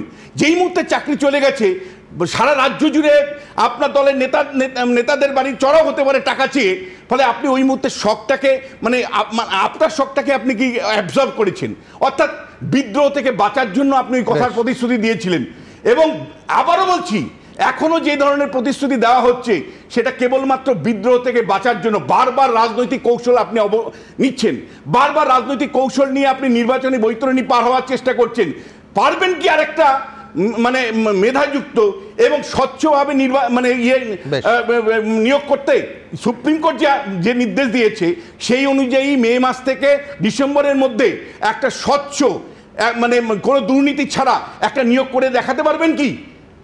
আমি প্রত্যেকের কাছে আসবো, কিন্তু তার আগে এই গোটা বিষয়টা একটা জায়গায় একটা আশঙ্কার কালো মেঘকে আরও গভীর, আরও ঘন করছে।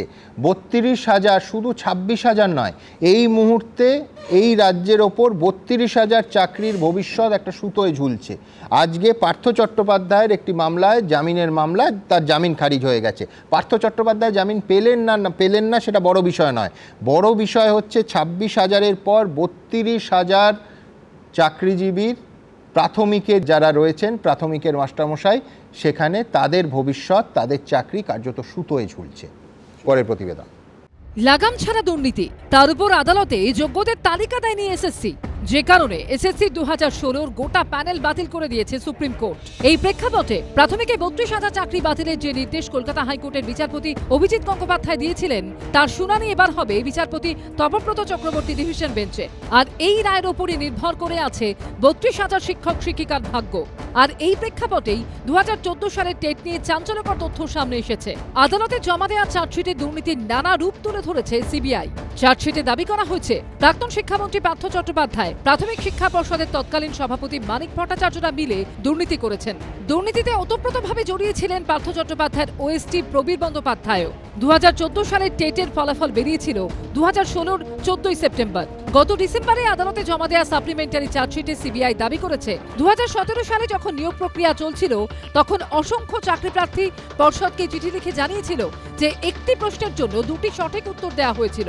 2017 সালের 20 নভেম্বর পর্ষদের তরফে রেজলিউশন পাশ করে বলা হয় যারা উত্তর বি লিখেছিলেন তাদেরকে 1 নম্বর করে দিতে হবে। সেই 1 নম্বরের ভিত্তিতে যাকে খুশি চাকরি দেওয়া হয়। সিবিআই সাপ্লিমেন্টারি চার্জশিটের 10 নম্বর পাতায় দাবি করা হয়েছে 2017 সালের 30 নভেম্বর এরকমই আরেকটা রেজলিউশন পাশ হয় যেখানে মূলত উল্লেখ করা হয় 270 জন চাকরি প্রার্থীর ভবিষ্যৎ কি হবে। চার্জশিটে সিবিআই দাবি করেছে ইচ্ছাকৃতভাবেই 270 জনের নাম, রোল নাম্বার, বাবার নাম রেজলিউশনে রাখা হয়নি যাতে গোটা বিষয়টি গোপন থাকে। তার কোনো রেকর্ড নেই বলেও জানায় পর্ষদ। এরপর 270 জন চাকরি প্রার্থীকে নিয়োগের জন্য জেলা প্রাথমিক স্কুল কাউন্সিলগুলোতে সুপারিশ পাঠানো হয়। নিয়োগপত্র ইস্যু হয় 2017 সালের 4 ডিসেম্বর। এভাবেই পার্থ চট্টোপাধ্যায় ও মানিক ভট্টাচার্য চক্রান্তে 1 নম্বর বাড়িয়ে দিয়ে 264 জন চাকরি প্রার্থীকে বেআইনিভাবে নিযুক্ত করা হয়েছে বলে সিবিআই চার্জশিটে দাবি করা হয়েছে। সিবিআই এর চার্জশিটে আরও দাবি করা হয়েছে 2017 সালের 11 থেকে 17 মের মধ্যে বিকাশ ভবনে চাকরি প্রার্থীদের ডেকে নথি যাচাই করার কথা পার্থ চট্টোপাধ্যায়কে জানান মানিক ভট্টাচার্য। সেই কাজে সাহায্য করার জন্য নিজের ওএসটি প্রবীর বন্দ্যোপাধ্যায়কে বলেন শিক্ষামন্ত্রী। 752 জনের তালিকা প্রবীরকে দিয়ে সবাইকে এসএমএস করে দিতে বলেছিলেন মানিক। মন্ত্রীর ওএসটি আবার সেই দায়িত্ব ডেটা এন্ট্রি স্টাফ সুব্রত কুণ্ডুকে দেন। কিন্তু এসএমএস পাঠাতে গিয়ে জানা যায় অনেক চাকরি প্রার্থীর মোবাইল নম্বরেরই অস্তিত্ব নেই। রাজ্য সরকার নিজের অপরাধ স্বীকার করুন, স্বীকার করে কোর্টের কাছে এই দরখাস্ত করুন, পিটিশন করুন, অ্যাপিল করুন যে নিয়োগের দুর্নীতির অপরাধটা আমার এবং সরকারের, এই অপরাধটা মাস্টারমশাইদের নয়। সিবিআই চার্জশিটে দাবি করা হয়েছে 2017 সালের নভেম্বর মাসে পার্থ চট্টোপাধ্যায়ের অফিসে যান মানিক ভট্টাচার্য। সেখানে মন্ত্রীর ওএসটিকে ডেকে আরো 269 জন চাকরি প্রার্থীর তালিকা দেওয়া হয়। মানিক ভট্টাচার্যর নির্দেশ ছিল তাদের ইন্টারভিউ এবং অ্যাপটিটিউড টেস্টের নম্বর পর্ষদের নম্বর শিটে বাড়িয়ে দেওয়া এবং তাতে সই করে স্বীকৃতি দেওয়া। যদিও 269 জনের কোনো ইন্টারভিউ ও অ্যাপটিটিউড টেস্টই হয়নি।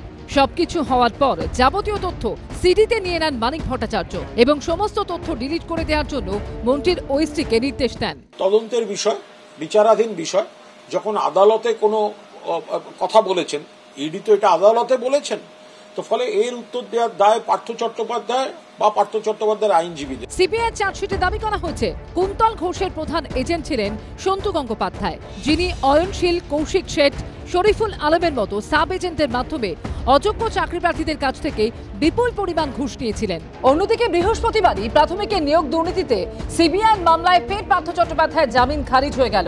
বিচারক নির্দেশনামায় উল্লেখ করেছেন প্রাক্তন শিক্ষামন্ত্রীর বিরুদ্ধে যে চার্জশিট জমা পড়েছে তাতে এই দুর্নীতিতে তার যোগ স্পষ্ট। তাকে জামিন দেওয়া হলে তিনি তদন্ত প্রভাবিত করতে পারেন। প্রকাশ সিনহার রিপোর্ট, এবিপি আনন্দ। বিক্রম, শুভময়দার ফর্মুলা আপনি শুনলেন। আমি একটা কথা বলি, সুপ্রিম কোর্ট যে কথাটা বলেছে সেটা হচ্ছিল ফ্রেশ সিলেকশন প্রসেস। আমার মতে, আমার আইনি জ্ঞান যা আছে, ফ্রেশ সিলেকশন প্রসেস মানে fresh process, fresh advertisement, fresh written examination, fresh academic evaluation, fresh interview, পুরো প্রসেসটাই নতুন করে হবে। ফ্রেশ সিলেকশন প্রসেস মানে এইটা নয় যে আগের যে ওএমআরটা আছে সেইটা থেকে ইভ্যালুয়েশন করে একাডেমিক দিয়ে আমি একটা ইয়ে করলাম, সেটা কিন্তু একেবারেই হচ্ছে না। মানে এটা রিইভ্যালুয়েশন কিন্তু হচ্ছে না, এটা ফ্রেশ সিলেকশন প্রসেস। এটা মানে দাঁড়াচ্ছে মানে শাসক যখন আক্রমণ করবে, যদি কখনো করে, বিক্রমবাবুর পায়ে গিয়ে ডাইভ মারতে হবে। কিন্তু বিক্রমবাবু ফ্রেশ সিলেকশন প্রসেস মানে এই যে 5টা রাস্তা দেখিয়ে দিলেন, এটা আগের কোথায় লেখা আছে, কোন অঙ্কে লেখা আছে? আমাদের যদি ওএমআর ঠিকঠাক থাকে, আমাদের 35-এর নম্বর, আচ্ছা মাধ্যমিকের নম্বর কি মানুষের বদলায় কখনো? মানে নতুন না না না, টেকনিক্যাল জায়গা থেকে ফ্রেশ মানে নতুন। আপনি বলছেন সিলেকশন, আমি বলছি যে মাধ্যমিকের নম্বর তো তার এক থাকবে, মাধ্যমিকের নম্বর বদলাবে না। আমি বলছি 22 লক্ষ ওএমআর কেন বদলাবে? ওএমআর যদি বেড়ে আসে, শুভমবাবু যদি রিকাস্ট অফ দ্য প্যানেল বলতো তাহলে একরকম ছিল, রিইভ্যালুয়েশন ইভ্যালুয়েশন বলে মাধ্যমিক ফ্রেশ সিলেকশন যদি আমি বলছি যে এই পুরো ফর্মুলাটার আমার যেটা দুর্বলতার জায়গা লাগছে যে ওয়েমারটাই তো পাওয়া যাচ্ছে না। শুভময়দা তো ধরেছেন যে ওয়েমারটা পাওয়া যাবে, আজ অবধি ওয়েমারটাই তো স্বীকৃত হলো না। ওই কারণেই সেগ্রিগেট করতে হয়। আর দেখুন রিভিউ শব্দটা আপনি ছোটবেলা থেকেই অভ্যস্ত। রিভিউ যখন করা হয় তার মধ্যে একটা রিঅ্যাসেসমেন্টে থাকে, কিন্তু রিভিউ শব্দটা কিন্তু আমাদের জাজমেন্টে নেই। ফলে ফ্রেশ মানে এই প্রসেসটা ফ্রেশ ওয়েতেই যেতে হবে, কিন্তু দ্যাট ইজ নট ইম্পর্টেন্ট। আমি আপনাকে খুব পরিষ্কার করে বলতে চাই যে মানে এই তালিকা প্রকাশের ক্ষেত্রে কিন্তু মানে এই যে আপনি বলছিলেন না যে 21 তারিখে যদি এসএসসি এখন তালিকা প্রকাশ করে তাতে কী লাভ হবে, লাভ একটা কিন্তু পলিটিক্যালি হবে। আমি কিন্তু মানে হাটে বাজারে সব জায়গায় বলবো এসএসসি তালিকা প্রকাশ করেছে তারপরেও তাদের চাকরি চলে গেছে, আমার কিন্তু রাজনীতির প্রচারে একটা হাতিয়ার। মানুষ টাইমলাইনটা হিসাব করবে না, কিছু বোঝে না। আমি আপনাকে বলছি মানুষ কিছু, আমি বলছি আমার ছাত্রদেরকে বলবো, আমি রিকোয়েস্ট করবো যে ছাত্ররা আজকে নিজেদের চাকরি বাঁচাতে পারলো না ফার্স্ট হয়ে রবীন্দ্র ভারতীতে, আমি তাদেরকে বলবো পড়াশোনার সাথে সাথেই সরকারের কাজকর্মগুলো সম্পর্কেও চোখ রাখো। যেভাবে এসএসসি চলে, যেভাবে কলেজ সার্ভিস কমিশন চলে, অর্থাৎ তুমি সরকার যদি তোমার ঠিক না থাকে তাহলে তোমার জীবনটা যে বিপন্ন, সেই জন্য সরকারের কাজকর্মটা স্বচ্ছভাবে হচ্ছে কিনা তার দেখভাল করাটার দায়িত্বটাও কিন্তু পড়াশোনার সাথে তোমার। প্রথম কথা হচ্ছে আমি নদিয়ার নাকাশিপাড়ার ম্যাসপোতা উচ্চ বিদ্যালয়ের একজন জীবন বিজ্ঞানের শিক্ষক, আর মাননীয় অতিথি তিনি বলছিলেন যে ত্রিপুরার কথা, উত্তরপ্রদেশের কথা। ত্রিপুরায় কি হচ্ছে, দুর্নীতির বিরুদ্ধে আমাদের লড়াই থাকবে, কিন্তু আমরা এই রাজ্যের বাসিন্দা, আমাদের পেটে লাথি মারা হচ্ছে, আমাদের সম্মানহানি হচ্ছে। যে ছাত্ররা আমাদের নমস্কার করতো আজকে সেই সম্মানটা কোথায় কেড়ে নিয়ে গেল? দুর্নীতি, এর বিরুদ্ধে লড়াই। যাই হোক, যে বিষয় রাজ্যের মুখ্যমন্ত্রী ভলান্টিয়ারি শিক্ষকতার নিদান দিয়েছিল, আমি প্লিজ বলবো তুমি কেন তোমার ছাত্রকে বলতে পারবে না যে এই অপদার্থ সরকারের জন্য আমার এই অবস্থা? তোমার ছাত্রকে কেন তুমি কনভিন্স করতে পারবে না যে এই অপদার্থ সরকার এবং চাকরি সরকারের জন্য আমার এই অবস্থা? একজন শিক্ষক হিসেবে বলছি, আমি জাস্ট আপনাদের অনুরোধ করছি, জাস্ট আমি একটা মিনিট জাস্ট বলবো যে বিদ্যালয়ে আমি সম্মানের সহিত অ্যাসিস্ট্যান্ট টিচার হিসেবে আমি শিক্ষকতা করেছি, সেইখানে এ রাজ্যের মাননীয় মুখ্যমন্ত্রী যিনি সংবিধানকে শপথ নিয়ে আমাদের মুখ্যমন্ত্রী হয়েছে, তিনি বলছেন ভলান্টিয়ার শিক্ষক হিসেবে আপনারা জয়েন করুন। এটা অত্যন্ত নিন্দাজনক, নিন্দা জানিয়েছি। যাই হোক, আমরা আজকে যে জায়গায় দাঁড়িয়ে আছে, যোগ্যদের লিস্ট এতদিন কেন দেয়নি? আজকে প্রকাশ করুক, কাল হোক প্রকাশ করুক। যে জায়গায় আজকে আমরা সিবিআই দপ্তরে গিয়েছিলাম কেন? রাজ্যের মুখ্যমন্ত্রীর কাছে আমরা আবেদন করেছি, মিরর ইমেজ কপি আপনাদের কাছে রয়েছে, আপনারা প্রকাশ করুন। আমরা বলেছি এসএসসির যিনি চেয়ারম্যান তিনি মৌখিক স্বীকারও করেছেন, তারা আপলোড করছে না। আমরা সিবিআইয়ের কাছে গিয়েছিলাম রাজারহাটে, যেখানে সাপোর্টজি যে অ্যান্টি ক্রাইম ব্রাঞ্চ যে ডিপার্টমেন্ট রয়েছে সিবিআইয়ের, সেখানে আমরা আবেদন করেছি, আপনারা দেখেছেন, এবং তারা আমাদের কোঅপারেশন করবে। সুতরাং এই ওএমআর শিট কেন প্রকাশ করতে চাইছে না? তার কারণ ওএমআর শিট প্রকাশ করলে, মাননীয় সুমনদা আপনার চ্যানেলে আজকে যে এসছি এভাবে আসবো হয়তো ভাবিনি, তো এই ওএমআর শিট প্রকাশ করলে পুরো পরিষ্কারভাবে বুঝতে পারে মানে কি পরিমাণ দুর্নীতি হয়েছে। সুমন, আমরা দেখিয়েছি যে যিনি শূন্য পেয়েছেন তিনি 53 দেখা গেছে কি পরিমাণ দুর্নীতি হয়েছে। এবং কি একটা শিক্ষকতার মতো পেশা, সেখানে যে পরীক্ষায় বসেনি তাকে চাকরি দেওয়া হয়েছে।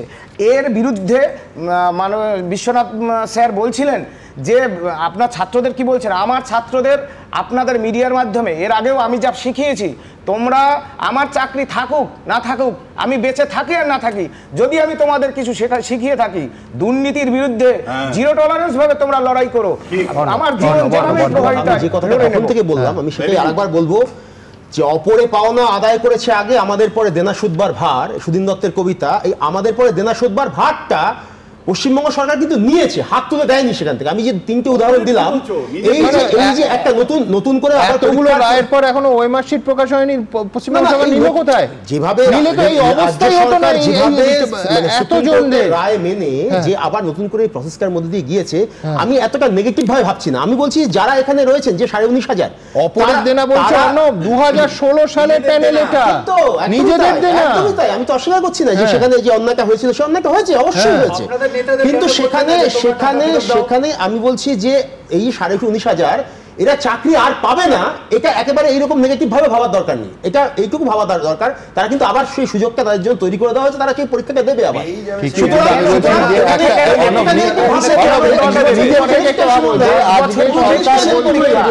9 মাস আপনারা মন দিয়ে স্কুল করুন, ওরা মন দিয়ে পড়াবেন না, নিজেরা পড়বেন, আবার তো একটা পরীক্ষার সামনে এই সুমন বিশ্বাসদের গিয়ে বসতে হবে। আমি বলছি কোথায় তারা কনসেন্ট্রেট করবে? একটা ছোট্ট কথা, সেটা হচ্ছে জানেন তো, আগেকার দিনে বা বিভিন্ন সময় রাষ্ট্র ব্যবস্থায় মানুষকে যখন গরিব করে রাখা হতো, তারা যখন অঙ্ক কষতে পারতো না, বাজারে গিয়ে দেখবেন একটা গরিব মানুষ যদি অঙ্ক কষতে না পারে না, তাকে ভুলভাল দাম দিয়ে তাকে শোষণ করা অনেক সহজ। অঙ্কের মাধ্যমে যে সলিউশন, সেই সলিউশনকে আমাদের রাষ্ট্র ব্যবস্থা, আমাদের সমাজ ব্যবস্থা এড়িয়ে যাওয়ার চেষ্টা করছে। এই এড়িয়ে যাওয়া চলবে না। অঙ্কের মাধ্যমে সলিউশন, ঠিক কথাই তো বলছেন, এবং অঙ্কটাই তো গুলিয়ে দিচ্ছে। বলছেন না অপরের দেনা 1,90,1.9 লাখ ক্রোর্স দেনা বামফ্রন্টের আমলে 6.5 লক্ষ কোটি টাকা হয়ে গেছে। তো অপরের দেনা ওনারা বাড়িয়ে যাচ্ছে। আপনার সঙ্গে বলছেন সেন্ট্রাল গভর্নমেন্টের দেনা কতটা বেড়েছে? এবার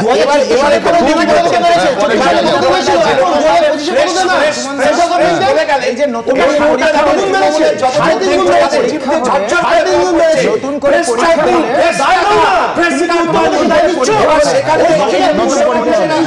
যদি পরীক্ষা হয়, তাহলে এই যে চাকরিটা বিক্রি হয়েছিল, আবার প্রশ্নপত্র বিক্রি হবে, পাইলট করে উত্তরপত্র সহ পৌঁছে যাবে। আমরা আমার মত অন্য যেটা বলছিল, আমি ওর সঙ্গে দ্বিমত নই, একমত, যে মানে পুরোটা নেগেটিভ। আপনারা পরীক্ষার আগেই বলছেন যে এই পরীক্ষাতেও দুর্নীতি হবে। আপনি যে কাউকে জিজ্ঞেস করুন, এইবার তো চাকরি বিক্রি হয়েছে জলের মতো পরিষ্কার, এবার বিক্রি হবে যারা অযোগ্য বলে প্রমাণিত, তাদের টাকা ফেরত নিলে তো চরম চরম ঢাক বাজবে। সুতরাং আবার প্রশ্নপত্র বিক্রি হবে কোটি কোটি টাকায়। তার ব্লুপ্রিন্ট হচ্ছে যোগ্যরা চাকরি থেকে বঞ্চিত হবে, এবং যদি কোনো যোগ্য 10 জন যোগ্য যদি চাকরি থেকে বঞ্চিত হয়, যার রিটায়ারমেন্ট ছিল, আমি আগেই বলছিলাম 50 সাল 47 সাল, তাকে 2025 সালে রাজ্য সরকার মাননীয় মুখ্যমন্ত্রীর নেতৃত্বে তার পূর্ণ ক্যাবিনেট এবং তার সাঙ্গপাঙ্গর আধিকারিক, ওই যে এসএসসি দুর্নীতিগ্রস্ত এসএসসি, তারা আবার পরীক্ষা নেবে। তো তারা আবারও আমাদের পথে বসানোর চেষ্টা করছে এবং আমাদেরকে বলছে যে আমরা দুর্নীতি যা করেছি, তোমরা শাস্তি নাও, 25 সালের 31শে ডিসেম্বর রিটায়ারমেন্ট নিয়ে নাও। না পাবে রিটায়ারমেন্ট কোনো সুবিধা, না পাবে গ্র্যাচুইটি, ওই পিএফ এর যে কটা টাকা আছে বলবে টাটা বাই বাই। এই দুর্নীতির বিরুদ্ধে আপনারা লড়ুন, আমরা আন্দোলনে আছি। আর একটা কথা বলে শেষ করি, যোগ্য গ্রুপ সি গ্রুপ ডি যাদেরকে এখান থেকে একেবারে যাদেরকে মাঠে মেরে দিয়েছে দুর্নীতি, রাজ্য সরকারের দুর্নীতি, আমরা তাদের জন্য লড়াই আছি, কোর্টের লড়াই আছি। বাংলার মানুষকেও বলবো, এই যোগ্য গ্রুপ সি গ্রুপ ডি তাদের যোগ্যদের পাশে দাঁড়ান, তাদের পরিবারগুলো ভেসে যাবে। যারা চাকরি পেয়েছিলেন এবং কোর্টের রায়ে বাতিল হয়েছেন, তাদের পরীক্ষা দেওয়ার তারা সুযোগ পাবেন, কিন্তু পরীক্ষাটা নেবেন তো সেই লোকেরা যাদের মমতা ব্যানার্জি তখন মুখ্যমন্ত্রী ছিলেন, এখনও মুখ্যমন্ত্রী আছে। তো মমতা ব্যানার্জি যাদের চাইবেন তারা পরীক্ষাটা নেবেন। তো তাহলে যাদের কাছ থেকে পার্টির নেতারা টাকা আদায় করেছেন, সিবিআই যাদের টেন্টেড চিহ্নিত করেছেন, তাদের দিতে পারবে না, কিন্তু বাকি যারা আছে তাদের মধ্যে যারা টাকা দিয়েছেন তাদেরকে তারা চাকরি আগে দেবেন, এবং যারা টাকা দেননি তাদের চাকরি সিস্টেমটা নেই।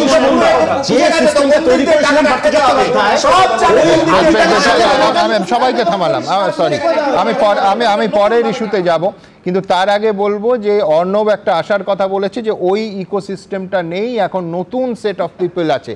আমি জানি না, আমরা ভরসা রাখতে চাইছি, কিন্তু সুমন বিশ্বাসরা ভরসা রাখতে পাচ্ছেন না। এবং আজকের এই রায় আমি বলছি বেশিরভাগ মানুষের যারা বঞ্চিত হলেন, যারা যোগ্য কিন্তু কার্যত আক্ষরিক অর্থে পথে বসেছেন, তারা আজকের এই যেখানে গিয়ে দাঁড়ালো, পুরোটা একটা, আমি বারবার বলছি ওই কুইজ প্রোগ্রামের মতো, যেন বাড়তি 9 মাসের লাইফ লাইন।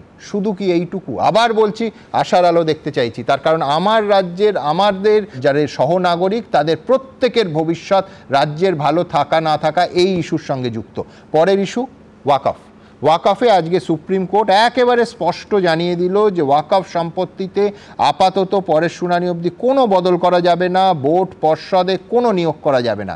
ওয়াকফ সংশোধনী আইন নিয়ে মামলার প্রেক্ষিতে একেবারে স্পষ্ট ভাষায় কেন্দ্রকে সুপ্রিম কোর্ট জানিয়ে দিল। আজকে বঙ্গ রাজনীতি অবশ্যই ওয়াকফ নিয়ে যা হলো তা নিয়ে তপ্ত। আমি দ্রুত একটা পরের প্রতিবেদন, ছোট্ট প্রতিবেদন নেব, তারপর এই ঘটনার নানা বিশ্লেষণ আছে আসবো। রাজ্যপাল তিনি অ্যাকশনে ফিরে এসছেন, সিনে ফিরে এসছেন এই রাজ্যে অবশেষে। দেখুন, সংশোধিত ওয়াকফ আইনের প্রতিবাদে রণক্ষেত্র হয়ে উঠেছিল মুর্শিদাবাদের নানা প্রান্ত। জ্বালিয়ে দেওয়া হয়েছিল পুলিশের গাড়ি। জঙ্গিপুরে আবার অশান্তির সময় পুলিশের দোকানে লুকিয়ে পড়ার ছবি সামনে আসায় জোর বিতর্ক তৈরি হয়। এই আবহেই বৃহস্পতিবার কলকাতা হাইকোর্টে রিপোর্ট দিয়ে রাজ্য সরকার জানালো 8 এপ্রিল রঘুনাথগঞ্জের উমারপুরে এসটিপিওর গ্লক পিস্তল ছিনতাই করে দুষ্কৃতীরা। সেখানে 10 রাউন্ড গুলি ছিল। জঙ্গিপুরের এসটিপিওর গাড়ি ও হাইওয়েতে টহলরত গাড়িতে আগুন লাগানো হয়। বিক্ষোভকারীরা হঠাৎ নিয়ন্ত্রণের বাইরে চলে যায়। তারা লাঠি, হাঁসুয়া, লোহার রড ও অন্য অস্ত্র নিয়ে হত্যার উদ্দেশ্যে পুলিশের উপর চড়াও হয়। ওয়াকফ আন্দোলনে উত্তপ্ত হয়ে উঠেছিল সুতি ও শামশেরগঞ্জ। এবার এই দুটি থানা এলাকাতেই পুলিশের সাংগঠনিক স্তরে রদবদল করা হলো। এতদিন এই দুই থানায় সাব ইন্সপেক্টর পদমর্যাদার অফিসাররা ছিলেন ওসি। এবার সেই সুতি ও শামশেরগঞ্জ থানায় ওসির ওপর বসানো হলো আইসি পদমর্যাদার অফিসারদের। মমতা ব্যানার্জি হাতরাসে লোক পাঠাচ্ছে, মণিপুরের লোক পাঠাচ্ছে, কিন্তু জঙ্গিপুরের লোক পাঠাচ্ছে না। সব ভোটের সময় মুসলমান হবে, ভোটের সময় হিন্দু হবে। আরে বিপদের সময় কোথায় তোমরা? এদিকে মুর্শিদাবাদের অশান্ত জায়গায় আপাতত মোতায়েন থাকবে কেন্দ্রীয় বাহিনী। বৃহস্পতিবার কলকাতা হাইকোর্টের বিচারপতি সৌমেন সেন ও রাজা বসু চৌধুরী ডিভিশন বেঞ্চ এই নির্দেশ দিয়েছে। আর এসবের মধ্যেই ক্ষতিগ্রস্তদের সঙ্গে দেখা করতে যাচ্ছেন রাজ্যপাল সিভি আনন্দ বোস। যদিও তাকে অশান্ত এলাকায় না যেতে অনুরোধ করেছেন মুখ্যমন্ত্রী। আমি অ্যাপিল করব মাননীয় রাজ্যপাল মহাশয়কে, please wait few days more. I am going to the field to see for myself the realities in the field. রাজ্যপালকে মাননীয় মুখ্যমন্ত্রী কেন বারণ করছেন? উনি কি লুকোতে চান কিছু? যে ওয়াকফ সংশোধিত আইন নিয়ে যাবতীয় বিতর্ক, তা নিয়ে বৃহস্পতিবার সুপ্রিম কোর্টের প্রধান বিচারপতির বেঞ্চ নির্দেশ দিয়েছে 5 মে মামলার পরবর্তী শুনানির দিন পর্যন্ত 1995 সালের আইনে নথিভুক্ত ওয়াকফ সম্পত্তিতে আপাতত কোনো বদল ঘটানো যাবে না। পাশাপাশি ওয়াকফ বোর্ড বা পর্ষদের গঠনগত কোনো পরিবর্তনও করা যাবে না। এবিপি আনন্দ। আবার বলছি, রাজ্যপাল রাজ্যে ফিরে এসেছেন এবং একেবারে এসেই অ্যাকশানে। রাজ্যপালকে মুখ্যমন্ত্রী অনুরোধ করেছেন যে এই মুহূর্তে না যেতে, কিছুদিন অপেক্ষা করতে। সেই অনুরোধ উড়িয়ে রাজ্যপাল তিনি ওই কালকে ত্রাণ শিবির মালদায় সেটা যাবেন, কালকে সকালে ট্রেনে করে যাবেন। আমি পরের প্রতিবেদন দেখাবো। তারপর হঠাৎ জানেন ফ্ল্যাশব্যাকে আমার কয়েক বছর পুরনো একটা ঘটনা মনে পড়ে গেল। কি হুবহু ইতিহাসের পুনরাবৃত্তি দেখছি।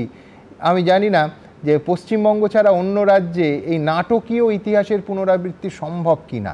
কেন এখন ভাঙবো না, আগে পরের প্রতিবেদনটা দেখাবো, তারপর আসবো। দেখুন, আমি অ্যাপিল করব মাননীয় রাজ্যপাল মহাশয়কে, please wait few days more. I am going to the field to know for myself what exactly is the ground level situation. এখনো থমথমে মুর্শিদাবাদ, সাধারণ মানুষের চোখে মুখে আতঙ্কের ছাপ। ঘরছাড়ারা অনেকেই এখনো ভয়ে পাশের জেলা মালদায় কিংবা পশ্চিম রাজ্য ঝাড়খণ্ডে। এই প্রেক্ষাপটেই অশান্তিতে ক্ষতিগ্রস্তদের সঙ্গে দেখা করার জন্য তড়িঘড়ি দিল্লি সফর কাটছাট করে বৃহস্পতিবার সকালে কলকাতায় ফেরেন রাজ্যপাল সিভি আনন্দ বোস। তারপর রাজভবনেই কয়েকজন ঘরছাড়ার সঙ্গে কথা বলেন তিনি, যাদেরকে নিয়ে গিয়েছিলেন বিজেপি রাজ্য সভাপতি Sukanta Majumdar. Victims of Murshidabad, particularly women, they came and met me. They had a lot of tales of woe to narrate, which was certainly very heartrending. I am going to the field to see for myself the realities in the field. Only then I'll be able to make up my mind on the future course of action and give reports to whoever is concerned to implement things. কিন্তু রাজ্যপালকে এখনই মুর্শিদাবাদ না যেতে অনুরোধ করছেন মুখ্যমন্ত্রী। আমি request করব এই মুহূর্তে সিচুয়েশন কেউ যেন আমরা গিয়ে লোকাল ছাড়া আর সিচুয়েশনকে আমরা যেন কেউ কি বলবো যে শান্তির বাতাবরণ ফিরে এসেছে, যে এখন মানুষের কাছে যেটা প্রয়োজন সেটা হচ্ছে কনফিডেন্সটা বিল্ড আপ করা। সেই কাজটা প্রশাসন করছে, তা নাহলে আমি নিজেও যেতে পারতাম। তাহলে আমি যাচ্ছি না কেন? আমি তো যাবো ঠিক টাইমে। আমাদের স্টেট উইমেন কমিশনও যেতে চেয়েছিল, তাদেরও আমরা বলেছি please just wait few days more, কিছুদিন অপেক্ষা করুন, আগে ওদের মধ্যে কনফিডেন্সটা বিল্ড আপ হোক। রাজ্যপালকে মাননীয় মুখ্যমন্ত্রী কেন বারণ করছেন? উনি কি লুকোতে চান কিছু? কারণ আমি মোথাবাড়িতে যেতে চেয়েছিলাম, আমাকে মোথাবাড়িতে যেতে দেওয়া হয়নি। পরে যখন আমি মোথাবাড়িতে গেলাম তখন দেখলাম সমস্ত চিহ্ন মিটিয়ে দেওয়া হয়েছে। রাজভবন সূত্রে খবর, এদিনই সন্ধ্যায় ট্রেনে করে মুর্শিদাবাদ যাওয়ার কথা ছিল রাজ্যপালের। তারপর শুক্রবার ঘটনাস্থলে যাওয়ার কথা ছিল। পরে রাজভবনের তরফে জানানো হয় এদিন রাজ্যপাল মুর্শিদাবাদ যাচ্ছেন না, শুক্রবার সকালে ট্রেনে করে মালদা টাউনে যাবেন তিনি। রুমা পাল, ব্রতদীপ ভট্টাচার্য, সুমন ঘরাই, এবিপি আনন্দ। ইতিহাসে পুনরাবৃত্তি। কেন এত বড় কথাটা বললাম? আসলে ঘটনাটা কি, যে রাজ্যের মাননীয় মুখ্যমন্ত্রী রাজ্যপালকে অনুরোধ করছেন এখনই না যেতে, কিছুদিন অপেক্ষা করতে। সেই অনুরোধ উড়িয়ে রাজ্যপাল ঘটনাস্থলে যাচ্ছেন। আপনারা একটু ফ্ল্যাশব্যাকে চলে যান, মনে করুন বামফ্রন্ট আমল, নন্দীগ্রামের ওই পুলিশে গুলি চালনার মারাত্মক ঘটনা ঘটেছে। বাম সরকার তৎকালীন রাজ্যপাল গোপাল কৃষ্ণ গান্ধীকে কি পরামর্শ দিয়েছিল? একটাই পরামর্শ, সেটা হচ্ছে এক্ষুনি যাবেন না, পরিস্থিতি ঠান্ডা হতে দিন। সেই অনুরোধ উড়িয়ে গোপাল কৃষ্ণ গান্ধী নন্দীগ্রামে পৌঁছে গেলেন। আমি এই মুহূর্তে ভিজুয়ালটা আর্কাইভে আছে, লাইব্রেরি থেকে দেখানোর চেষ্টা করব। ক্রিকেট খেলছেন তৎকালীন রাজ্যপাল গোপাল কৃষ্ণ গান্ধী নন্দীগ্রামে ছোট ছোট ছেলে মেয়েদের সঙ্গে। মনে রাখতে হবে যে এইখানে রাজ্যপাল যেতে চাওয়ার আগ্রহ প্রকাশ করলে সরকারকে জানাতেই হয়। সরকার তখনও কিন্তু একদিকে একেবারে আপত্তি করেছিল, ঠিক এখন যে ছবিটা আমরা দেখছি। আমি আপনাদের বলতে চাইবো যে তখন কিন্তু সোশ্যাল মিডিয়ার জামানা নয়, সেই যুগ হলে এই ছবিও নিঃসন্দেহে ভাইরাল হতো, যে নন্দীগ্রামের শিশু কিশোরদের সঙ্গে রাজ্যের তৎকালীন রাজ্যপাল গোপাল কৃষ্ণ গান্ধী ক্রিকেট খেলছেন।